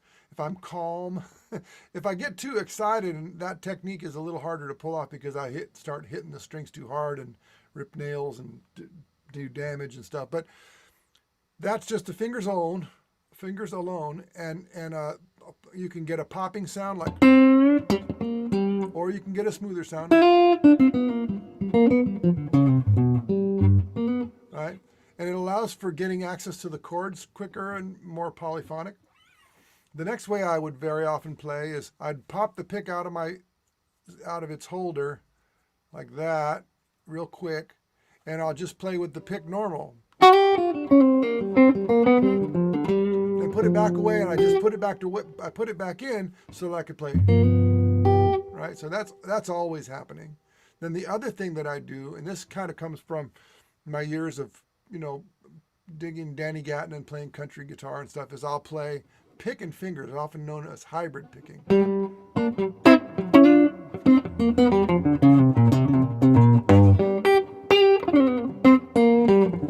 It doesn't all have to be chicken picking. It can be smooth. It can be, subtle and delicate. And if I'm playing triads,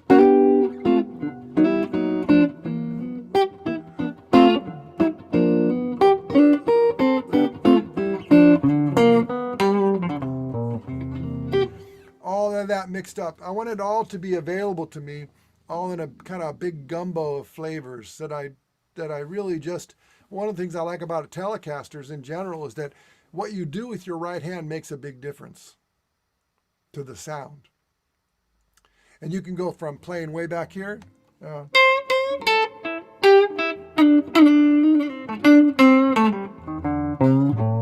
up here.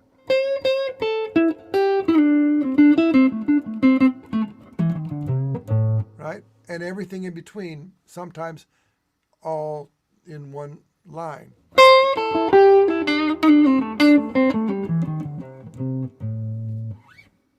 See how much more dynamics there are in that. More than a piano player would get, closer to what a singer or a saxophone player might get. Just had a question about triads, I think. Yeah, someone's asked, when you're playing triads, are they root position, inversions, closed voicings, or spread? I tend to use, I like first inversion triads because the melody note, the root of the thing, is on top of a first inversion triad. I tend to use on adjacent strings, although I can certainly, I learned and practiced my open voice chords, those things too. But I tend, in the heat of the moment, when I'm playing like this, so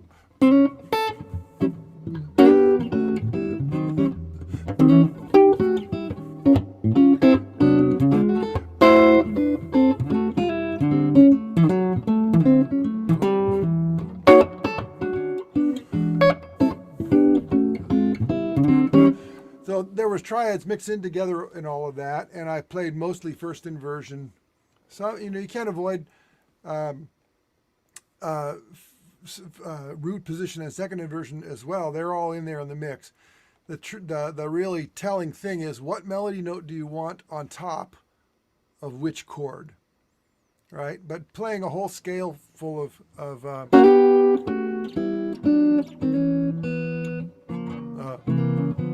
that kind of stuff, that's usually a first inversion, which has this beautiful interval of a sixth on the outside. The outside, the high note and the low note are a diatonic sixth apart, and there's one note in between that can be a nice color. In fact, that note could be one of two notes, depending on what chord type you want. Oh, fantastic. 1 second. So just had some people asking questions, a few questions about this live stream.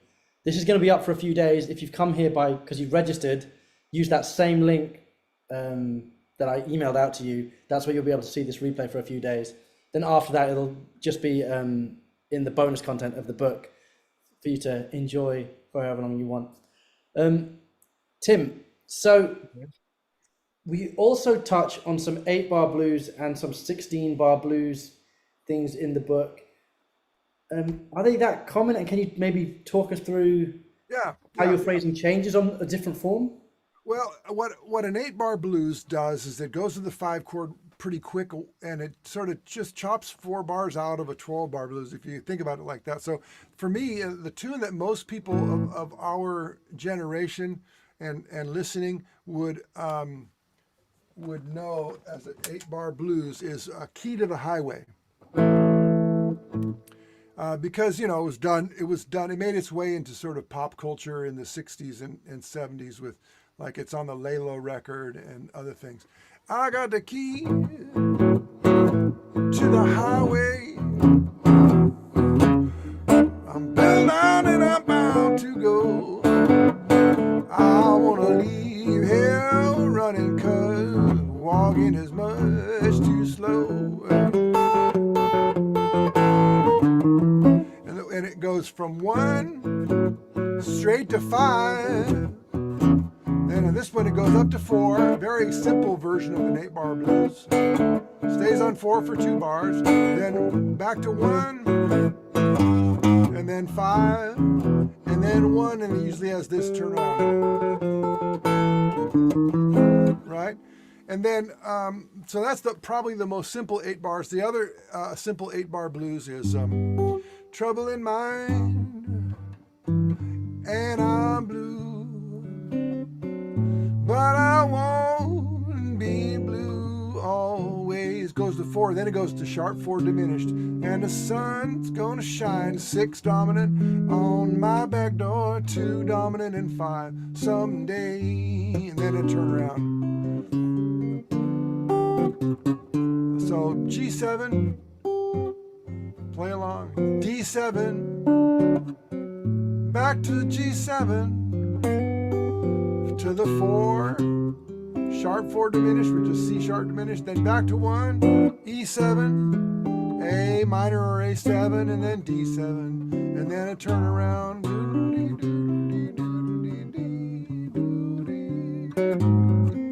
So that's the next level, maybe, or next layer of complication on 8-bar blues. It's still a blues, and it still sounds bluesy, and it's still in the genre, but it's got a different set of changes that kind of leaves out the 4 chord as the first change that happens, but that's hard to describe. Then there's like Drown in My Own Tears. Ray Charles and B.B. King are the 2 sources of 8-bar blues that we might know about most. It brings a tear into my eyes. Key of G, and that's the 1 chord. When I begin C7 to sharp 4 diminished. How my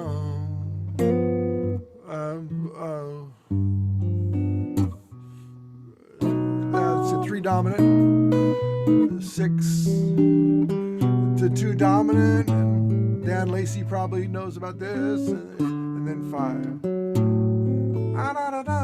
And then this one has a bridge. So sometimes 8-bar blueses have bridges, usually going to the 4 chord. So it's a whole category of songs, and here's the problem with them, is if you try and call Drown in My Own Tears at a jam session, you got to be together with some cats who know how to play this, or it's going to be miserable, because nobody who just plays, Jimmy Reed songs and knows 1, 4, 5 is going to know what to do with these extra chords, especially if the bass player doesn't know what to do.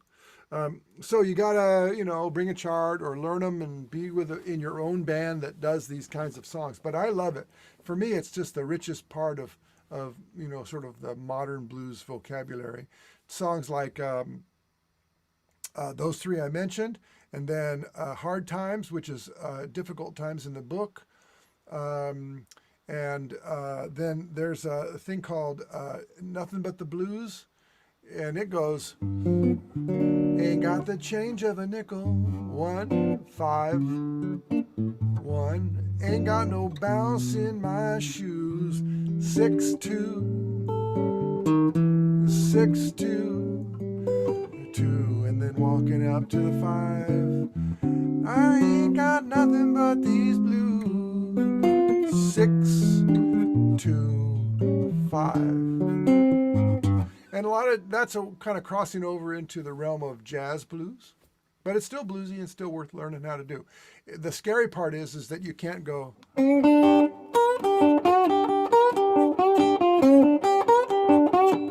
all through it. you know, that was my impression of a bad blues player. You can't just play, you know, G minor pentatonic and expect to make it through. If you're clever, you can do BB King, and he plays,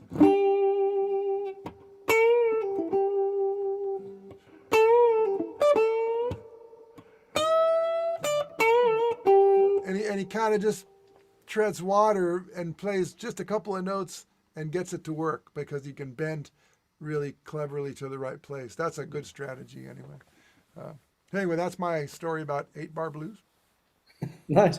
That's something you do briefly mention in the book is the importance of actually learning the blues repertoire, not just taking the 3 chord trick, the traditional Yeah, 12-bar blues, and just right. spending your life on that, learning the tunes because you'll learn the turnarounds, you'll Yep. learn, yeah, these riffs and these important melodic movements. There's a great story. My friend Duke Robillard has a great band, and somebody wrote in a review. They had done a show, and the person writing this article was impressed, and he said this band knows so much about the history of the blues. Duke turned around and said, "Give me a Texas shuffle," and the drummer said, "East Texas or West Texas?" I mean, it's like that's knowing something about this. I mean, it's a joke in some funny way, but it also means that there's a lot to learn. It's not just Stevie Ray Vaughan and the Allman Brothers, and okay, let's play Stormy Monday and grind through it and play all of our best fast licks. It's just there's so much more to learn, so many subtleties. Like learn all those interwoven parts on those Muddy Waters records. I mean, that stuff is genius. Talk about counterpoint, you know. Nobody was playing anything very complicated, but the way it wove together was incredible. So that's my preach about that. Nice. Okay, we've got a few questions on YouTube. Um, uh, just a quick question here. Can you run us through the chords of a C minor blues? And is that A flat major 7 or A flat dominant 7? So It yeah, can be what are the either. chords It you'd can be like? either or. So the two minor blueses that are most common, maybe most commonly called at blues jams and stuff. One it would be "The Thrill Is Gone." Okay, and that one. So if in B minor usually, and it's a funky beat.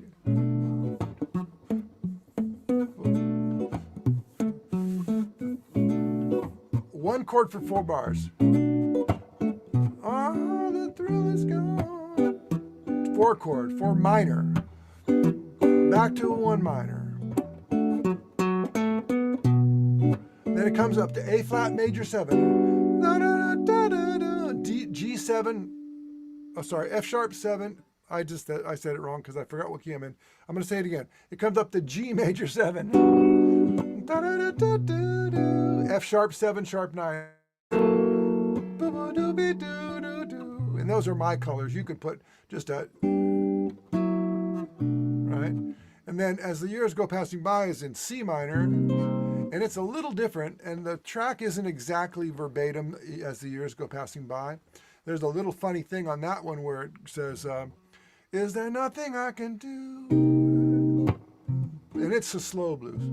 Then it goes to 4 chord. It's a quick change. Da da da da da da dee. So then that's bar 3 and then bar 4. Sorry, my groove isn't really good right now, but I'm talking. 4 chord in bar 5. Ba ba da ba da ba da. Stays there. Ba ba dee da da da dee. Now here's the A flat 7. Do, do, dee. As the years go passing by.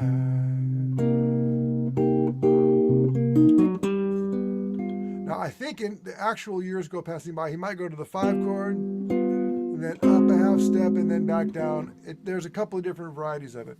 But so if you're at a jam, these guys here, the ones that are on the outside of your head, these little flaps, they're really, really powerful for being able to not have to ask anybody what is going on. So learn how to hear the difference between a major 7 and a dominant 7 if there's another harmonic instrument. The bass player's probably just going to play the root, you know, or the root in the 5th, and then you can play whatever you want, major or dominant. But either way works, and I think the major 7 is lush sounding.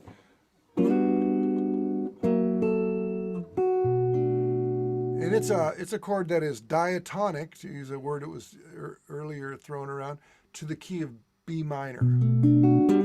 Flat 6 major 7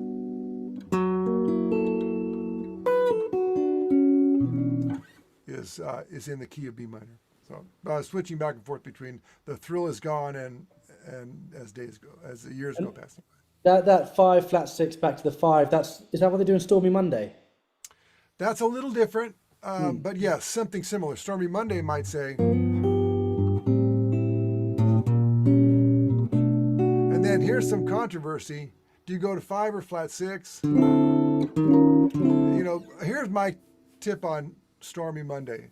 Listen to the Bobby Bland version with Wayne Bennett on guitar, and don't learn the Allman Brothers version until you've listened to Wayne Bennett on Bobby Bland's version of Stormy Monday. Wayne does kind of the quintessential thing. He does something on there that T-Bone Walker, who wrote the song, doesn't do. So T-Bone Walker doesn't do the climb. It's after the climb where you don't know which one to go to, right? Or what the root of it is and all that kind of stuff. And there's a big mistake on the live version of Stormy Monday by the Allman Brothers that a lot of people then learn. The bass player went one place, the chord guys went another place for maybe a half a bar or something, and then people learn that, and bass player learn the bass player's mistake. But that's okay too, because that happens all the time, and it maybe makes it interesting. Maybe people prefer it, but listen to the Bobby Bland version with Wayne Bennett on guitar. Someone asked earlier, right at the start, if you have any tips for navigating how you would solo over that climb. Yeah. 2 ways.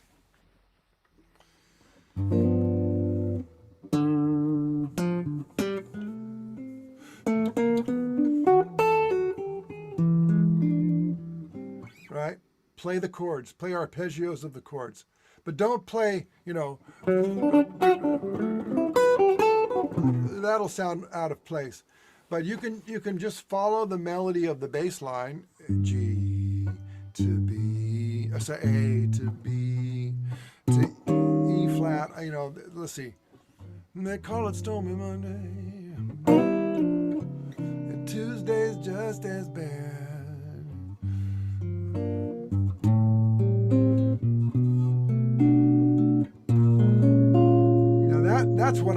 That's what I hear. It's B flat minor, then the 5 chord, up a half step, and then back down. Right? The good news is you can kind of still play blues licks over the climb, but you got to be careful not to play too much. If you're really using your ear, you can focus in on it. Here, let me try something. Oh, live looping, ladies and gentlemen. Oh, never mind. I can't do it. Shoot. I'm not plugged into my looper right now. I'm only using the looper as a delivery device for the tracks.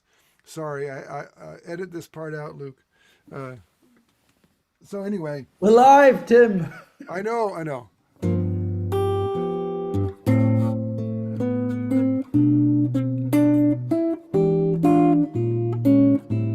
Something like that melody, or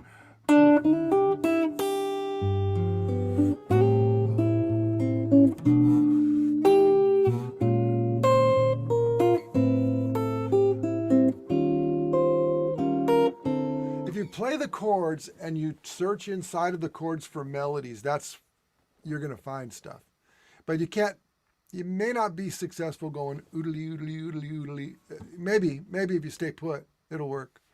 But that's a great source of confusion. Maybe there's some instructional videos that can appear on my upcoming educational website that we'll spend some time with that and clear that business up, at least from my perspective. Awesome.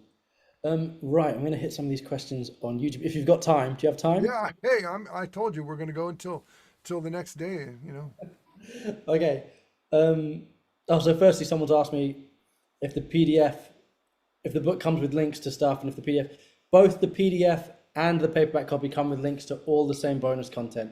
They both get you the guitar profiles, the video, the tab on screen solos, and the bonus masterclasses. There's another bonus masterclass that we filmed just privately to go with the book.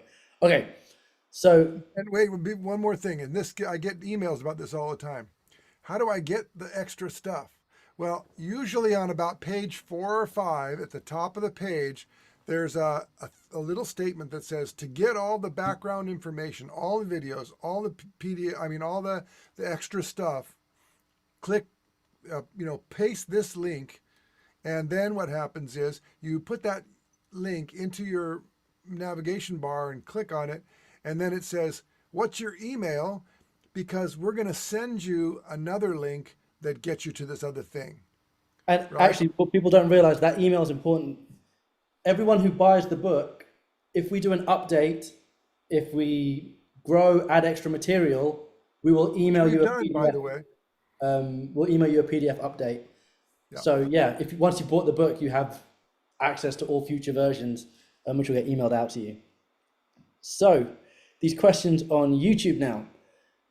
Someone has asked. I've scrolled too far back. Okay.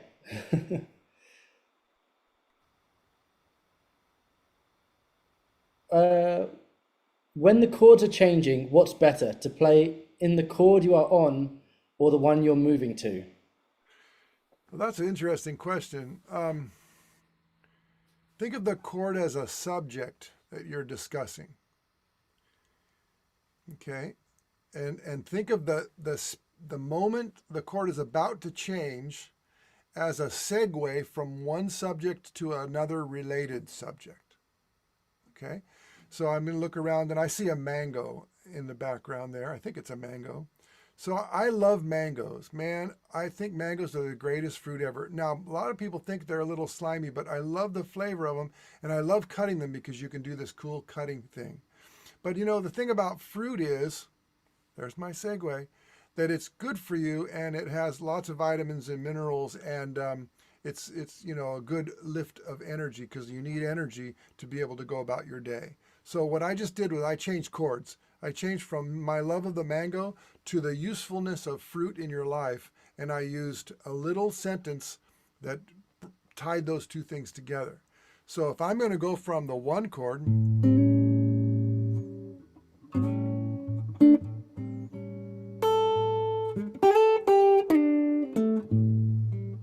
I'm staying on the one chord for 4 bars. Now I'm gonna make my little transitional statement.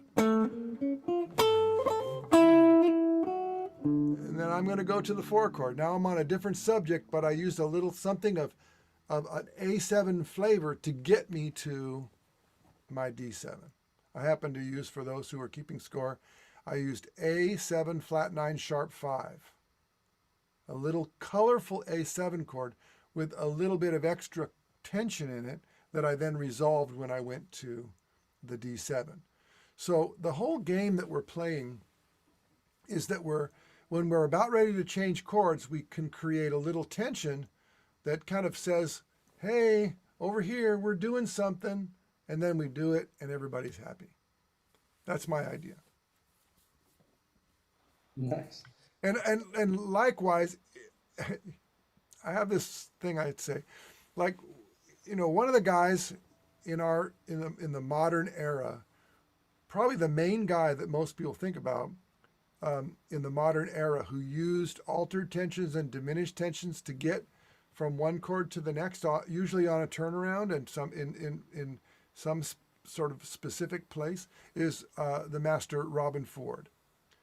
And Robin would play pentatonic blues material like he loved to do, and then toward the end of the phrase he might play something a little colorful, like out of melodic minor or diminished, to get to a new thing, right? And that was cool. Everybody loved it.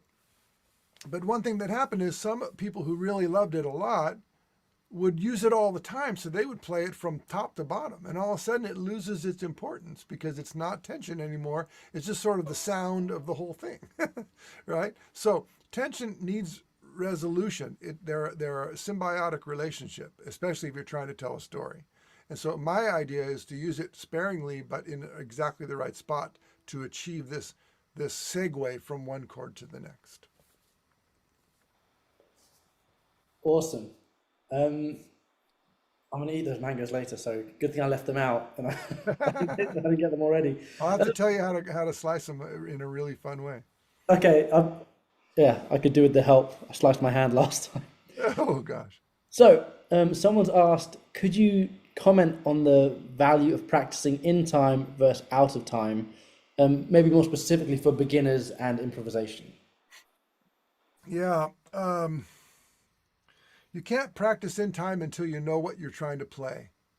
So, in the phase of learning something, you want to learn how to play the notes involved. You want to be able to place your fingers in the positions that allow you to play the notes.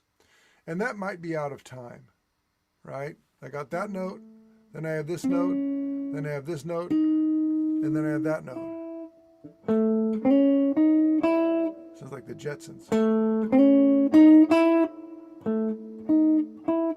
Right? So then I'm going to get it, but it doesn't make musical sense until it's played in time for the most part. Right? So once you learn the locations at a very slow tempo, you want to play it in tempo, right? 1, 2, 3. 2, 3. Right? And then once you can do that, you can play it up to tempo, whatever it might be. I have to say that everybody, there's 50 people watching this right now here, and then another 17 billion out there in the world watching eventually. Almost without fail, the worst problem that we all have is our ability to play in time. That's the big problem. And the unfortunate part, perhaps especially self-taught guitar players, we tend to rush, we tend to play randomly, we tend to be hickety-puckety, and time is, particularly for the blues, is really, really important. It's really, really valuable and important. You can play 3 notes, but if you play them in time with a good pocket and a good groove, it'll sound good. But you can play all the hippest shit in the world, and if you can't play it with a good groove, nobody will like it. And you won't like it either. So, eventually, maybe soon in the process, you want to put things in time. Now, you might try to play something and then feel like you can't make a lick. It's going by too fast, or I couldn't think clearly enough to play the lick. So then you might slow it down to almost nothing, or you might take it out of time and really make sure you have the content down. Because you can't play it in time until you know what to play in time. That's often overlooked. Some people learn something too quick or too sloppily, and then they wonder why they can't execute it when they get on the bandstand. And it's because they don't really know it well enough, and they haven't played it in time well enough at the tempos that they're trying to play it. So it's both of those things, I think. I hope that's helpful. But work on your time. Man, work on your time, because you could be the most incredible musical thinker with a great tone and all kinds of the right gear and a little hat and a little soul patch, and you get on the bandstand. If you don't have good time, you are not going to go across very well. Oh, somebody just posted the 8-bar blues, or what is that's? Oh, yeah, someone was asking for you to talk back through one of the 8-bar blues. But what I will say, Larry, who asked that question, if you go back to the email we sent, you'll be able to rewatch this whole thing for the next couple of days. So, because he talked through a few, so I'm not sure which one you'd want. But you can. And there is one in the book too, so that's always a safe haven. And then Yeah. there's this website that we're working on, which is looming in the near future, where I'm going to be able to teach about all kinds of stuff, and people can send in questions, and I can make a 20-minute video about it or something like that and get it transcribed. So we're working on that, guys. And I love the fact that there's a few people on YouTube who've already gone, this is amazing. And what's the next book going to be? Yeah. Well, I'm working on the next book in my mind. So. Well, yeah, we did so many turnaround licks for this book that I realized we could do a whole book on turnarounds, which would be amazing. Turnaround buffet. That's it. We say there's a turnaround buffet in this book. There's 20 regular ones, 10 minor ones, and 10 flat 6 5 1 1. It's correct. Yeah, no, Uh, 10 2 anyway, 5 1 like 1. that. Okay. Uh, someone while it's fresh in your brain, which it probably isn't because I put this question off for a while because I missed it. Earlier when you were talking about your love of first inversion triads, you said the phrase "and the middle note can change." Yes. Can you talk about what you meant by that? Yes. Okay, let's say I have a D major triad at the second position, and the notes are F sharp, A, and D. That's a first inversion D major triad. The outside interval is this lovely sounding sixth, and there's an A in the middle. That's the fifth of the chord. If I change that A to a B, I now have a second inversion B minor chord, which has the same outside sixth. If I want to harmonize this melody, those are my two good choices for a D sounding thing. Similarly, if I go up to the next chord in the key, which is E minor, right? And I change the middle note to a C sharp diminished chord, which is the seventh degree of the key.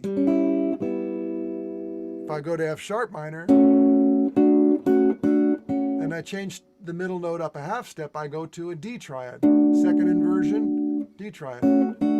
So both of those chords could be the harmonic choice for harmonizing that particular melody note. I have my preferences, but you could make yours. And both of those chords are related to each other in terms of their brother or sisterhood inside of the key. They have similar functions, and so they're not going to be like stridently wrong sounding if you use one or the other. So explore that. I think a Awesome. book about triads is necessary. I wrote the first 5 chapters until you told me it would never fly. Well, I never said that. I know, I'm just On teasing you. record, I never said that. No, no, we're waiting for the ripe, when the moment is ripe, when the triads feel like they're vibrating with the scene, we're gonna let that book fly. Yes, when the moon is in Aries and the flat fives are in Yes, Jet. yeah. Um, so, so we've got a question on your general practice. Someone's asked about your practice routine, Oh my God. Okay. but what I would also like to know is because so many people have bought the book. Say you got the book, you received it. It's got these solos, got these licks. How would you practice learning a solo and that material? So we'll start with your practice routine and what you're doing at the moment, Okay. Okay. and then yeah. Good. Good. What I do is I play, and then I stop if I need to work on something that didn't come out the way I wanted it to come out, right? And I do that as solo guitar. I do that. Um, I don't usually practice with tracks. I find that practicing without a track and keeping the whole thing together is really, really good for you. And if you stop, then there's a cat butt. Uh, if you stop to fix something, you can just pick it up where you left off. Um, so I might say, let's say I'm by myself, like I often am, because I'm a lonely man, and I'm playing a blues in A. I'm going to call it Blues for Kitty.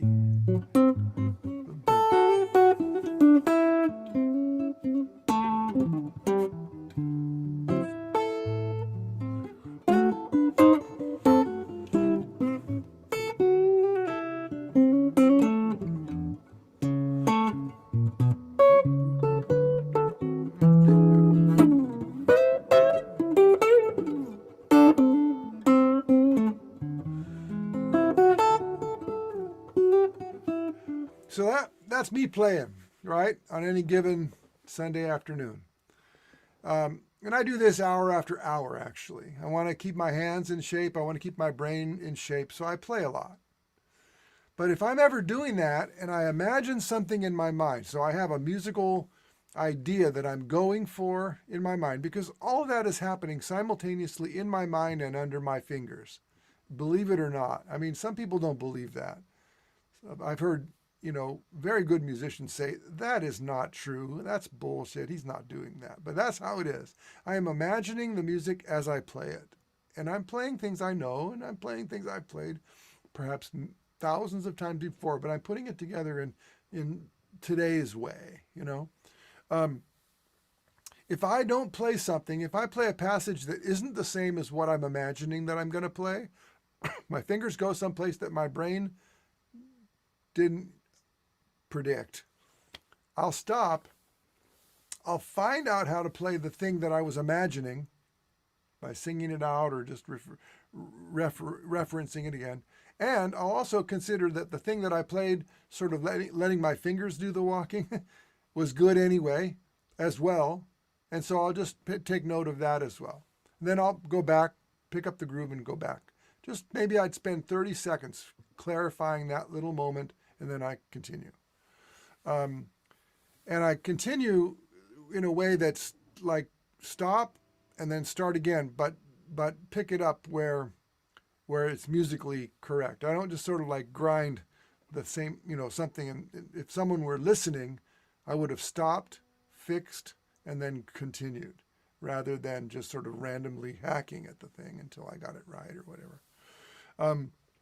So that's how I practice. And if it's, whether I'm playing with a pick and thinking melodically, or if I'm playing chordally, or if I'm doing a rhythm guitar part or something like that, it's all about trying to make sure that I can play what I'm imagining, right? If I'm playing rhythm guitar,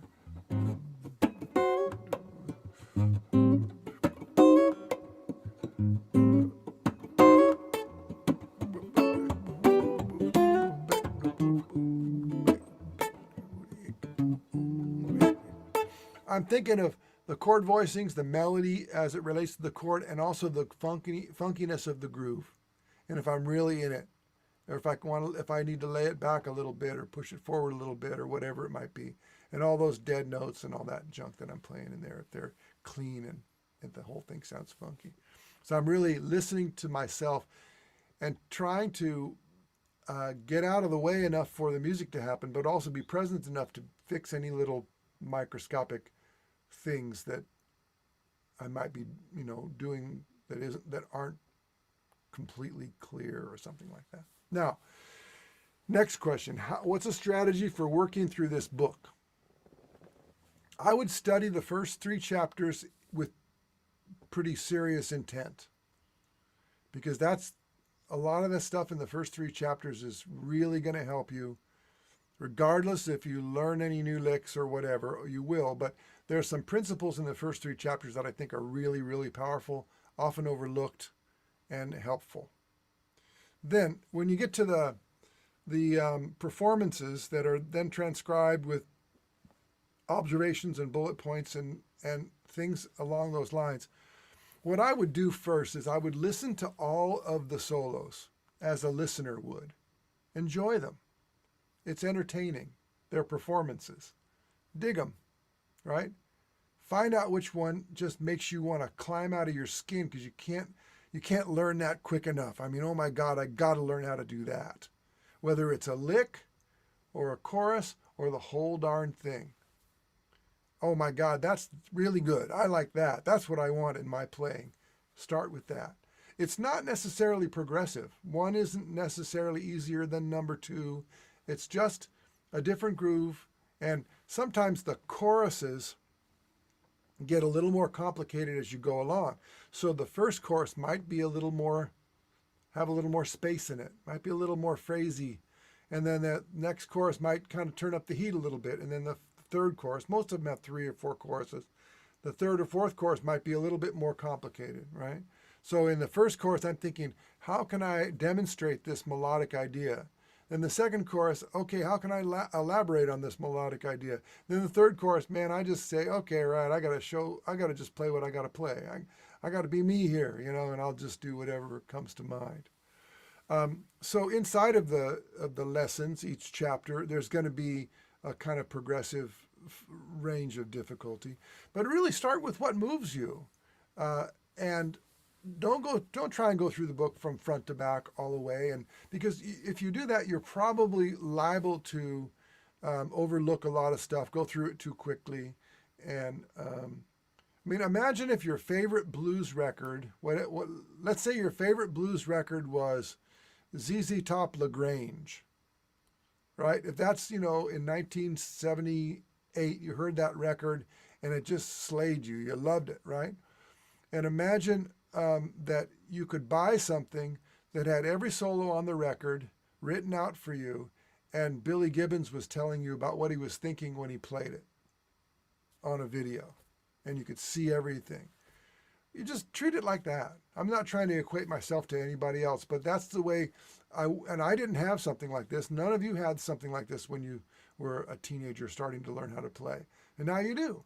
You've got basically an album's worth of blues guitar playing with great musicians playing the rhythm tracks, and me twiddling my fingers on it, and then so just use it however you think you could get the best stuff out of it, right? Don't be too academic about it. I told Luke at the beginning, this is blues, we're going to have fun. This is music that you get to do at the end of the hard work day, that lets you blow off some steam, and you can have a couple of beers and still play it. You know what I mean? So have fun with it, and then use it over and over and over. Don't think you have to. Okay, for the next 3 months, I'm going to learn everything in this book. You don't want to do that. I put it on the music stand and leave it there and spend 20 minutes a week with it or something. Just have fun with it. Use it as a resource.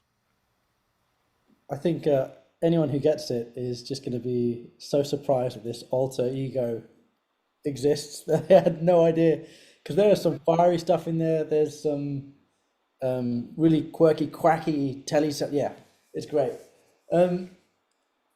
Guys, we're going to wrap things up. So if there are any final questions, speak now, get them in.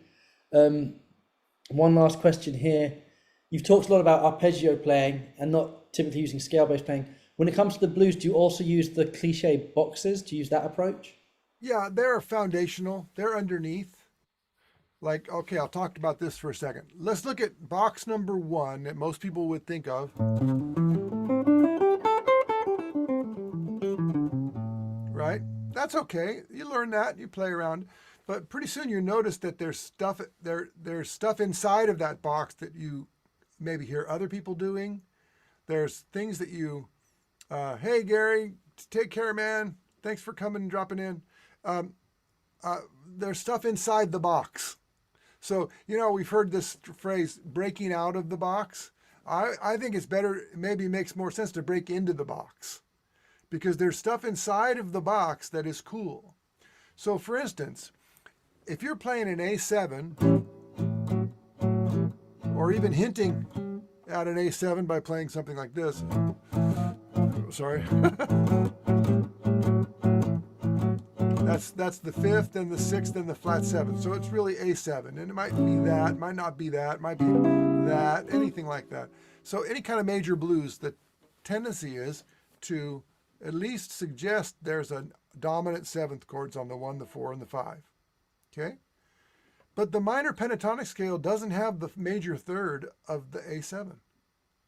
It doesn't have the major third of the D7, and it doesn't have the major third of the E7, even though those chords are being played.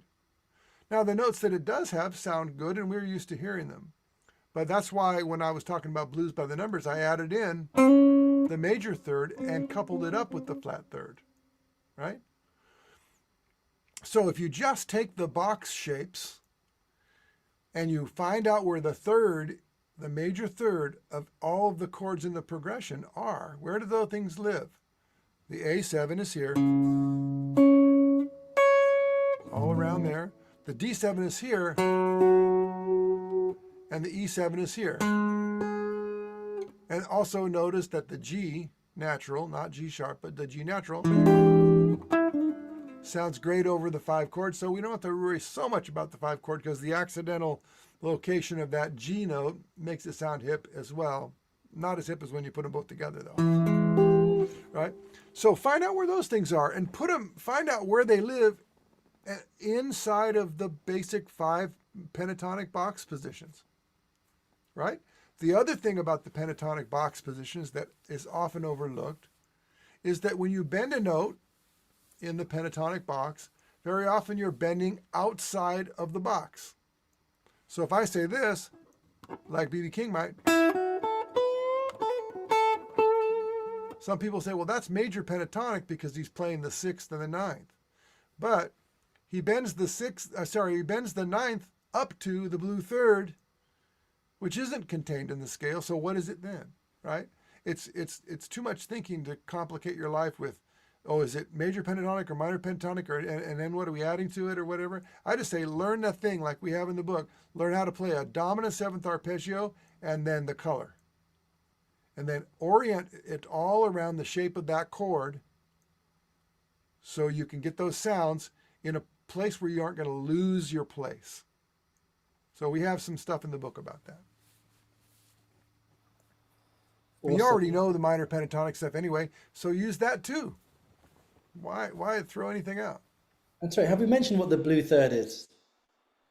Blue third is a note. Yeah, I alluded to it earlier. Here's a flat third.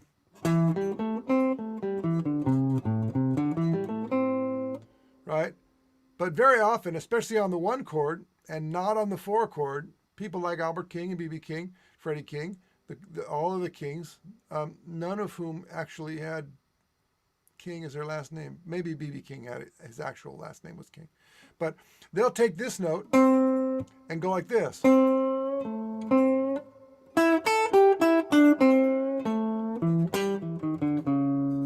Right, so there's the blue third, which lives between flat third and third. Somewhere, we don't know where. It's not a quarter step. It's not a measurable distance. It's just whatever you think. Yeah, Riley B. King. That's what I thought. Thank you, Robert. But Albert King and Freddie King, neither of their original last names were King, oddly. But they were jumping on the bandwagon, maybe. So that's the blue third. Piano players don't have it. Singers have it. Horn players have it. Piano players have it when you give them a little twiddler stick and they play sympathizer or synthesizer. They wiggle the notes. But it's the note that's in between, and usually it doesn't just hang out in space. It's on its way somewhere. All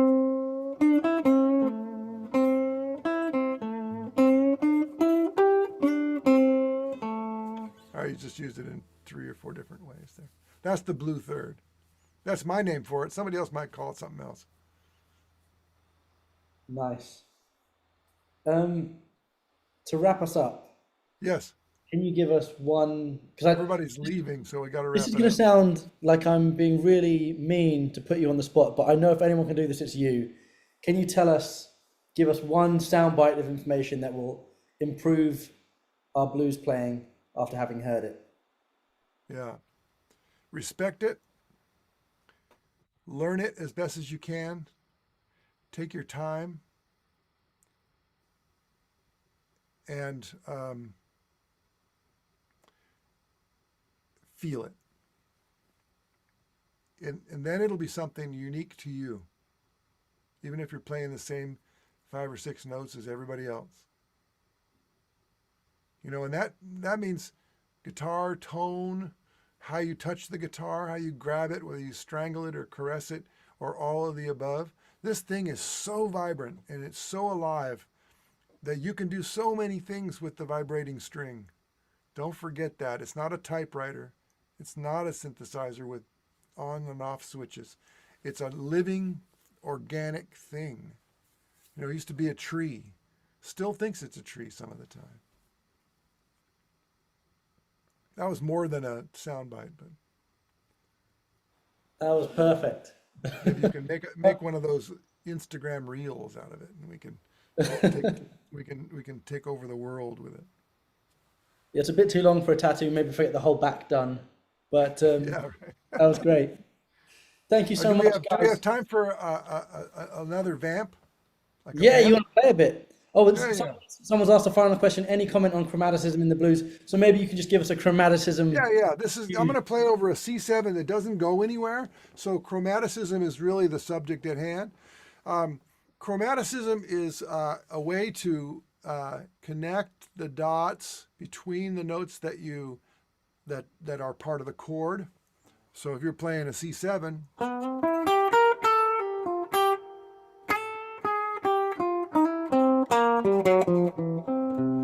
you can as long as you stick the landing, you can play whatever you want. And sometimes filling in the gaps chromatically is one way to do that. You can do chromaticism other ways too. You can move a whole chord up and down, and you can play superimpose different arpeggios. There's a lot of ways to introduce chromatic material. So imagine the white keys on the piano are 7 white notes, and then the black keys up above are the 5 chromatic notes in their relationship to the key of C, right, or A minor. You can introduce any of those notes in the form of chords or melodies in order to heighten the effect of the arrival at consonants, right? And you avoid them at your peril, because if it's too consonant, then it has no juice. Okay, so here I'm going to demonstrate that. I'll play a little vamp. C7 is really the only thing going on here. Oh, sorry, it's the next one up. Here we go. Oh, that's not it either. Wait, maybe it's this one. It's the first one. Sorry, guys. Live TV.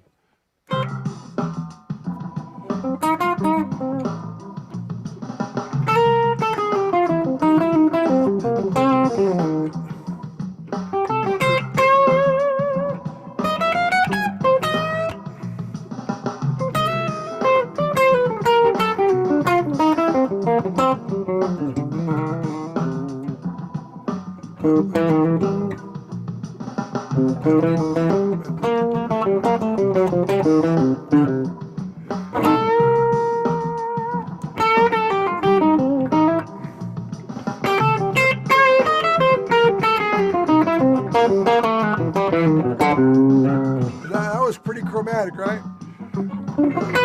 Come on.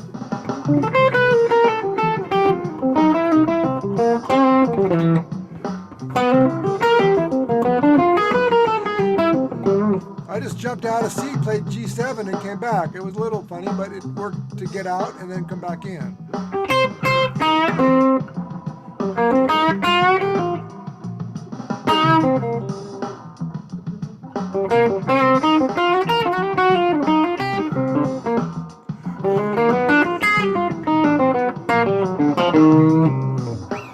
Okay, I just played right there at that line. I played a G7 flat 9.